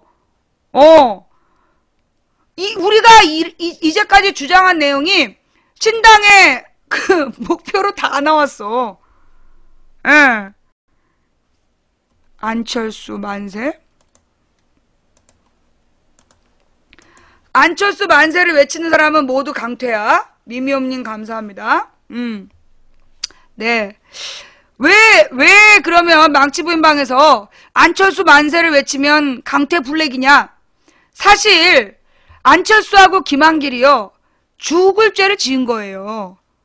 왜 죽을 죄를 지었냐 하면 그러니까 사실은 이제 이 야권 통합이라는 게 우리 방에서 최종적으로 목표로 삼았던 거야. 그러니까 이 야권 통합이 원래 우리의 계획은 김한길이 야권 통합에 계속 반대했기 때문에 김한길을 제거한다. 사퇴시켜서 제거하고 민주당 비대위를 구성한다. 그 다음에 민주당 비대위에서 범야권에게 손을 내민다. 그래서 범야권이 단일화한다. 이게 야권 통합의 나의 스케줄이었어. 근데 이 김한길이 자기를 사퇴시키려는 강한 압박에 굉장히 많이 공포스러우니까 뛰어넘어가지고 최종 목표를 그냥 내버린 거야. 야권 통합이라는. 그러면서 결국은 이 과정과 절차상 어떤 문제를 낳았냐면 민주적 절차를 밟지 않은 거야. 요건 나중에 민주당 내부에서 공천에 반발하는 세력이 절차적 문제점을 물고 늘어질 수 있게 만든 거예요. 그래서 김한길이가 죽을 죄 지은 거야. 또 안철수를 이제까지 계속 띄웠던 세력들이 누구냐? 3당을 띄워서 2당 잡기 전술. 그걸 했던 애들이 안철수를 띄웠단 말이야. 그러니 이 안철수가 그 세력들의 동의를 받고 합당한 게 아니기 때문에 뭐 신당 창당이란 이름의 합당이라고 보면 되는데 나중에 이 지지 세력인 척 하는 애들이 계속해서 이 신당 창당의 의미를 막 폄하하고 계속 비난할 수 있는 빌미를 줬다는 거야. 이게 밀실야합이라는 두 정치인이 지네 몸값 떨어지고 막 사퇴 압박을 받으면서 57명이 삭발을 했잖아. 김한길 사퇴하라고 57명이 삭발했는데요. 대한민국 역사상 야당 대표가 야당답지 못하다고 시민 57명이 삭발한 일이 처음이에요. 김한길이가 자기 사퇴 압박을 피하려고 이 야권 통합이라는 정말 우리의 최종 가장 귀한 우리의 목표를 써버린 거야. 그러니 죽을 죄를 지은 거지. 이게 야권 통합이 아름답고 감동을 주지 못하면 사람들이 투표하러 안 와. 근데 이게 안철수는 안철수대로 안철수 신당이라고 지지난달까지 지지율이 30%가 나왔다가 새정치연합이라고 이름을 바꾼 다음에 8.8% 나왔어. 창당 이름을 딱 공개하자 8.8%가 나왔다고. 안철수 입장에서는 굉장히 당황스러운 거야. 당의 지지율이 떨어지면 주가도 떨어지거든. 그러니 안철수도 사면초가야. 그러니까 김한길, 안철수는 둘 다 지들이 겪고 있는 개인적 위기를 극복하려는 야심에 밀실에서 야권 통합이란 우리의 숭고한 목표를 써버린 거예요. 이것이 앞으로 우리의 50%의 패배 원인으로 남아있는 거야. 정말 아름다운 단일화, 아름다운 이 합치가 됐다면 100% 승리할 수 있는데 이걸 50% 그러니까 50%밖에 승률을 못 나오게끔 반감시켜버린 게 그게 밀실 야합이야. 이번 지방선거 실패하면 김한길, 안철수는요 정계 은퇴해야 돼요. 이거는 결국은 야권 통합을 제대로 못 해낸 그 책임 때문이야. 그러니 우리 방에서 안철수 만세, 김한길 만세 한 새끼들 다 죽어. 왜? 지금 우리가 100% 이길 수 있는, 사실은 신당 통합 안 했으면, 신당 창당 선언 안 했으면 100% 져. 근데 신당 창당을 해서 50%는 이기게 된 거야. 그건 잘했다고 치지. 그런데 이게 정말 아름다운 이 합당이었다면 100% 이기는 거야. 그런데 둘이 밀실에서 야합했기 때문에 50% 승률밖에 못 갖게 된 거야. 그러니 김한길 만세, 안철수 만세를 외치는 이 새끼들이 나타나면 이건 우리 방에서 분노할 수밖에 없는 거야. 100% 이길 수 있는 카드를 지네들 개인의 정치적 생명을 위해 써버린 두 마리에 대해서 우린 욕을 할 수밖에 없어. 그러면 지방선거 져. 그래서 우리 방에서 안철수 만세, 김한길 만세, 그런 사람들은 앞으로 다 블랙이야. 그러면 욕은 해도 돼요? 욕도 하지 마. 욕을 해서 이번 지방선거에 도움되질 않아. 안철수, 김한길은 오늘부터 언급하지 마. 안철수, 김한길은 우리 방에서 언급 금지야. 오늘이 끝이야. 오늘 이후로 안철수, 김한길은 무관심을 해야 돼. 욕도 하지 말고 칭찬도 하지 마. 그래야 지방선거 간신히 이겨. 얘네 둘이 계속 떠들고 다니면 지금 당장 누리꾼들이 욕을 하잖아. 안철수에 대한 안철수 별명이 뭐야? 간철수야. 그 새정치한다고 떠들더니 민주당에 들어갔네. 안철수의 모든 지금 나쁜 이미지, 거기다 김한길의 나쁜 이미지, 둘이서 합당했기 때문에 감동이 없어. 둘이 계속 나오면 나올수록 우리는 표가 떨어져. 종편에서 계속 걔네들을 띄울 거야. 삶은 돼지고기님, 김희님, 오리나무님, 안나꼼네나님, 고공님, 안나꼼네나님 감사하고요. 종편에선 그 둘을 계속 띄워가지고 표를 떨어뜨리려고 할 거예요. 우리는 그럴수록 누구를 띄워야 돼? 문재인을 띄워야 돼. 그러면 문재인을 전면에 내세우냐? 그건 아니야. 문재인을 전면에 내세우는 건 안 돼요. 왜? 왠지 대선 불복으로 보일 수 있어. 문재인이 언뜻 보여야 돼. 문재인이 언뜻 왜 보이느냐? 지난 부정선거의 피해자. 문재인은 딱 그 용도야. 이번 지방선거에서 지난 대선 부정의 총체적 부정, 그 총체적 부정의 피해자라고 그냥 카메라가 쑥 돌아갈 때 한 장면. 아시님, 고니와 두루미님 감사합니다. 딱 어떤 스탠스냐? 옛날에 탄핵 때 노무현 대통령이 청와대 뒷산에서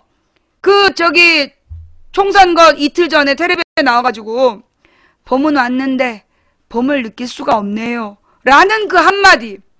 내가 선거운동 13번 했다 그랬잖아. 그때 내가 그 선거 때 선거운동을 하고 있었어. 근데 그 선거가 이제 탄핵 광풍 속에서 치러진 선거였어요. 그리고 우리가 처음에 열린우리당이 압승하는 분위기였어. 그런데 정동영이 노인 폄하 발언을 해버린 거야. 그래가지고 노인 폄하 발언이 나오면서요. 와, 그날부터 노인들이 와갖고 침 뱉고 욕설을 하면서 새누리당이 한나라당이 결집하는데 그 선거 우리 지는 줄 알았어. 정동영 때문에 완전히 지는 상황이었어. 정동영 노인 폄하 발언 때문에 2004년 선거에서. 근데 노무현 대통령이 텔레비에 나와서 봄은 왔는데 봄을 느낄 수가 없네요. 그래서 껄껄 웃는 장면이 MBC 뉴스에 나왔어. 그 다음날 아침부터 길에 이렇게 서서 이렇게 선거운동을 하는데 정말 절망적인 마음으로 내가 선거운동 하고 있었어. 근데 사람들이 그런 거야. 힘내라고. 그날 내가 받은 음료수가 2상자야. 내가 선거운동을 하는데 그날요, 음료수를 계속 싸주는 거야, 사람들이.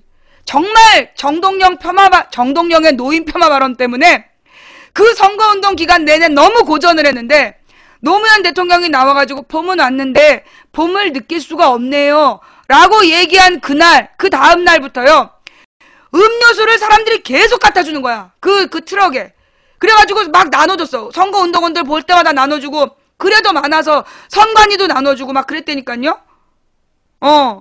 그래서 그때 이 노인 폄하 발언이, 그러니까 그 노무현 대통령의 봄은 왔는데 봄을 느낄 수 없네요 라는 그 한마디가 그때 2004년에 총선을 갈랐어.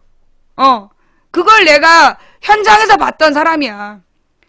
문재인이 전면에 나서야 된다는 얘기는 문재인이 나서가지고 막 설치고 다니라는 얘기가 아니야. 문재인이 설치면 쟤네들은 정을 때리겠죠. 공격을 할 거야. 뭐라고? 대선 불복이냐? 이렇게 얘기하겠지. 그러니까 문재인은 배경으로 나오는 거야. 뒷배경에 앉아있고 그 문재인을 바라보는 사람들이 저 지난 부정선거에 안타깝게 대권을 도둑맞은, 원래 대통령이 됐어야 됐던 사람인데 국정원 범죄로 대권을 도둑맞은 피해자의 모습으로 그림으로 나오는 거야. 그래야 이번 선거에 도움이 돼요. 그러면서 젊고 전투적인 사람들이 이번 그 총선을 이끌어 가야 되는 거야. 오늘은 여기까지만. 오늘은 여기까지만 이야기할게요. 자세한 방법 이야기는 앞으로 이제 일이 벌어지면 그 다음에 하기로 하고, 슈리몽님 감사합니다. 이 문재인을 전면에 내세우면 내년, 다음 대선에 불리하다. 그렇게 얘기한 사람들이 있어요. 그 사람들은요, 이번 지방선거, 지금 현재 50%밖에 승률이 없어. 현재 2개 합당을 해도 한나라당을 이기지 못해. 2개 합당을 해도요, 지금 이 통합신당이 한나라당을 이긴다라는 보장이 없어. 그러기 때문에 지금 이번 지방선거 승률이 없어, 승률이. 지금 100% 아니야. 50% 미만이야. 49%? 그러면 앞으로 쟤는 정몽준을 계속 띄우고 정몽준이 박원순을 비판하고, 근데 박원순의 반론은 공개 안 하면 계속 승률이 떨어질 수밖에 없는 거야. 그렇기 때문에 이때 만약에 문재인이 전면에 나서서 문재인이 이번 지방선거에 뛰지 않으면, 그래서 지면 문재인 다음 총선도 안 돼. 그걸 잘 생각해야 돼. 오리나무님, 슈리몽님 고마워요. 예. 자, 그래서 네. 그러면 오늘 망치부인의 김한길, 안철수 신당 합의의 장단점에 대한 설명, 장단점에 대한 입장 들어보니까 어때요? 이문 다단계? 사실 내가 이거 방송 처음 시작하고 얼마 안 돼갖고 다단계 회사에서 연락이 왔었어. 같이 일해보고 싶습니다. 막 이러면서. 근데 안 갔어. 홈쇼핑 하는 사람들도 같이 일해보고 싶습니다. 이랬는데 안 갔어. 예. 광야의 꿈님, 감사합니다. 왠지 내가 얘기하면 막 믿어지지? 그래요. 예. 자자자자. 그래서 지금 우리 망치부인 방송의 첫 번째 주제 이해가 됐죠? 김한길, 안철수 신당 합의의 의미와 그리고 이번 지방선거의 의미, 이 간첩 증거를 조작한 박근혜 정부와의 대결이다. 응? 예. 멀쩡한 시민을, 죄 없는 시민을 간첩으로 몰기 위해서 증거를 조작한 거, 그거 박근혜 정부야. 이명박은 억지를 부린 거야. 간첩이 아닌 사람을 간첩이라고 우기고, 적어도 이명박 정부에서는 물론 그렇지. 여동생을 협박하고 겁박했던 건 이명박 정부예요. 협박하고 겁박했지만 고문은 안 했어. 물론 이제 잠을 안 재운다든가 괴롭히긴 했지만 옛날에 박근혜 아버지처럼 고문하진 않았단 말이야. 그런데 박근혜 정부는 뭘 했다? 증거를 조작한 거야. 그래서 이번 이 사건은 이명박 정부가 조작을 시작해서 박근혜 정부가 바톤 터치를 했는데 둘 중에 누가 더 나쁘냐? 박근혜가 더 나쁜 거야. 어떻게 증거를 조작하냐고. 그러니까 박근혜 정부에서는 김용판 무죄를 주는 거야. 뭐라고요? 그래서 이 박근혜 정부에서는 김용판 무죄를 주는 거라고. 왜? 이 김용판이 누구예요? 지난 대선, 그러니까 2012년 대선에서 그 좌익교수 그 나쁜 년이 댓글을 달았다는 증거를 찾았잖아. 증거를 찾아놓고 증거를 안 찾은 척 하면서 증거가 없다고 거짓말 시키면서 증거를 인멸하라고 지시한 놈이야. 그리고 거짓 발표를 지시한 놈이에요. 증거가 없다고 거짓 발표를 지시했던 놈이 김용판이야. 그런데 박근혜 정부에서 김용판이 무죄 판결을 받은 거야. 왜? 박근혜가 볼 때는 증거를 조작하고 위조하고 허위 수사 발표를 해도 자기한테 도움되면 무죄. 반면에 이석기 같은 경우에는 정말 재수없는 이석기지만 이석기가 간첩이란 증거가 불분명해.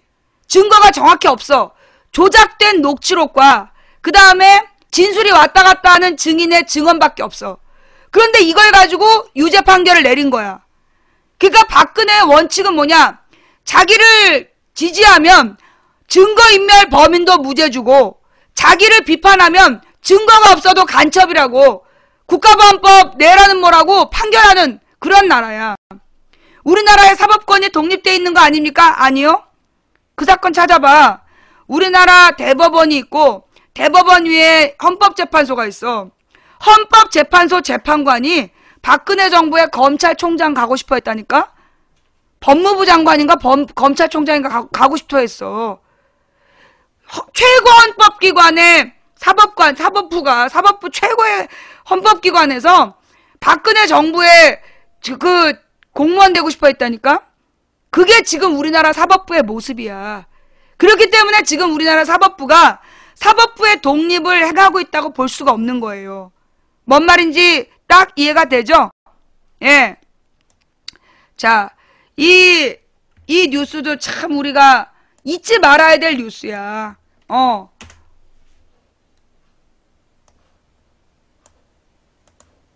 문재인 박근혜 골든크로스 김용판 발표로 박재역전. 긴급 기자회견이 여론조사 결과에 크게 영향을 미쳤을 수 있다. 여론조사 전문기관 리얼미터 대표는 29일 국민TV 라디오 초대석에 출연해 지난 대선 직전 리얼미터와 방송 3사 조사에서 골든크로스가 연이어 있었다고 밝히며 하지만 공교롭게도 당시 김용판 서울청장 긴급 기자회견으로 박근혜 후보가 재역전. 그러니까 박근혜가 쭉 앞서고 있다가 그 토론회가 끝나자마자 문재인이 위로 올라간 거야. 문재인이 치고 올라갔는데 그 김용판이 11시에 긴급 기자회견을 한 다음에 박근혜가 다시 재역전했다. 이 대표는 이날 방송에서 리얼미터의 12월 15일 토요일 조사에서 47.3 대 47로 문재인 후보가 0.3포인트 차로 따라붙었고 골든크로스는 12월 16일 일요일 일어났다. 이른바 블랙박스 기간 동안의 여론조사 결과를 설명했다. 블랙박스 기간이란 선거에 대한 지나친 영향을 막기 위해 대선 전 6일 동안의 여론조사 결과 공표를 금지하는 기간으로 깜깜이 선거라고도 불린다. 무슨 얘기냐면 박근혜가 이 빨간 게 박근혜야. 박근혜가 처음에 계속 앞섰어. 그러다가 어떻게 된 거예요? 요 지점에서 그 문재인이 딱 치고 올라간 거야. 치고 올라간 시점이 언제냐? 일요일이야, 일요일. 일요일 날 그 TV 토론을 하면서 문재인이 딱 치고 올라갔는데 요게 다시 역전된 시점이 언제야? 그날 밤 11시에 김용판이 그 국정원 여직원이 댓글을 달았다는 증거는 없다는 허위 발표한 순간 그때 이 뒤집어졌다는 얘기예요. 47%대에서 47%대 그러니까 47.0 이게 박근혜죠. 47.5가 문재인으로 0.5%포인트 문재인 후보가 앞서던 상황이었는데 16일 밤 TV토론 직후 밤 11시에 김용판 전 청장의 긴급 기자회견이 있었다며 그리고 다음날 17일 리얼미터 조사에서 다시 박근혜 후보가 2.1% 단 하루 만에 역전하는 결과가 나타났다고 설명했다. 이택수 대표는 국정원 직원 댓글 사건과 NLL 논란은 상황에 따라 표심이 바뀌는 부동층, 이른바 스윙 보터들에게 영향을 줄 수 있지만 오래전부터 마음을 결정한 유권자에게는 표심을 강화하는 효과가 있었다고 상대적으로 큰 영향을 미치지 않았다고 발표했다. 하지만 김용판 청장의 긴급 기자회견은 여론조사 결과에 크게 영향을 미쳤을 수도 있다는 지표가 나왔다고 이 대표는 분석했다. 당시 표창원 전 경찰대 교수도 이를 강조한 적이 있다. 이는 이후 국정원 불법 선거 개입과 관련해 논란이 됐던 대목이다. 당시 16일 밤 박선규 박근혜 후보 대변인이 국가적 관심사라 오늘 조사 결과가 나올 것이라고 말했기 때문이다. 민주당 입장에서는 박근혜 정부 정통성 문제에 이의를 제기할 만한 이슈다. 박영선 민주당 의원도 지난 26일 국정원 국조 특위에서 이 대표의 이번 분석을 인용한 뒤 12월 16일 밤 토론회에서 박근혜 후보가 국정원에 댓글이 없다고 단정해서 얘기한 것은 이미 국정원과 경찰로부터 댓글을 지우고 수사 결과 발표를 그날 밤 11시에 할 것이라는 것을 미리 보고받았다는 정황이 나타난 것이라고 강조하기도 했다. 그래서 이게 이명박의 범죄가 박근혜의 범죄로 바뀌는 순간 박근혜가 TV토론에서 국정원 여직원이 댓글을 달지 않았다고 나왔지만 댓글을 달지 않았다고 나왔다라고 표현한 부분 그건 그 전에 아무도 그런 발표를 한 적이 없어. 내가 문재인 선수한테 안타까운 게 뭐냐 하면 그날 그 TV토론에서 문재인 선수가 박근혜가 그 말을 하자마자 박근혜 후보는 무슨 근거로 국정원 여직원의 댓글이 안 나왔다고 얘기했냐. 지금까지 어떤 언론에서도 국정원 여직원의 댓글은 없었다라는 발표 나온 적이 없다. 박근혜 후보님은 무슨 근거를 가지고 그렇게 얘기하는 겁니까? 라고 몰아쳤어야 돼. 그 의혹을 딱 심었다면 그날 밤 11시에 김용판이 발표했을 때 저걸 박근혜는 어떻게 알았지? 미리 보고받은 거야? 그렇게 얘기하면서 김용판의 기자회견이 판을 뒤집지 못했을 거라고. 근데 이 문재인이 너무 신사잖아. 너무 착하다 보니까 마지막에 박근혜 목을 못 단 거야. 딱 죽일 수 있는 그 순간에 멈칫.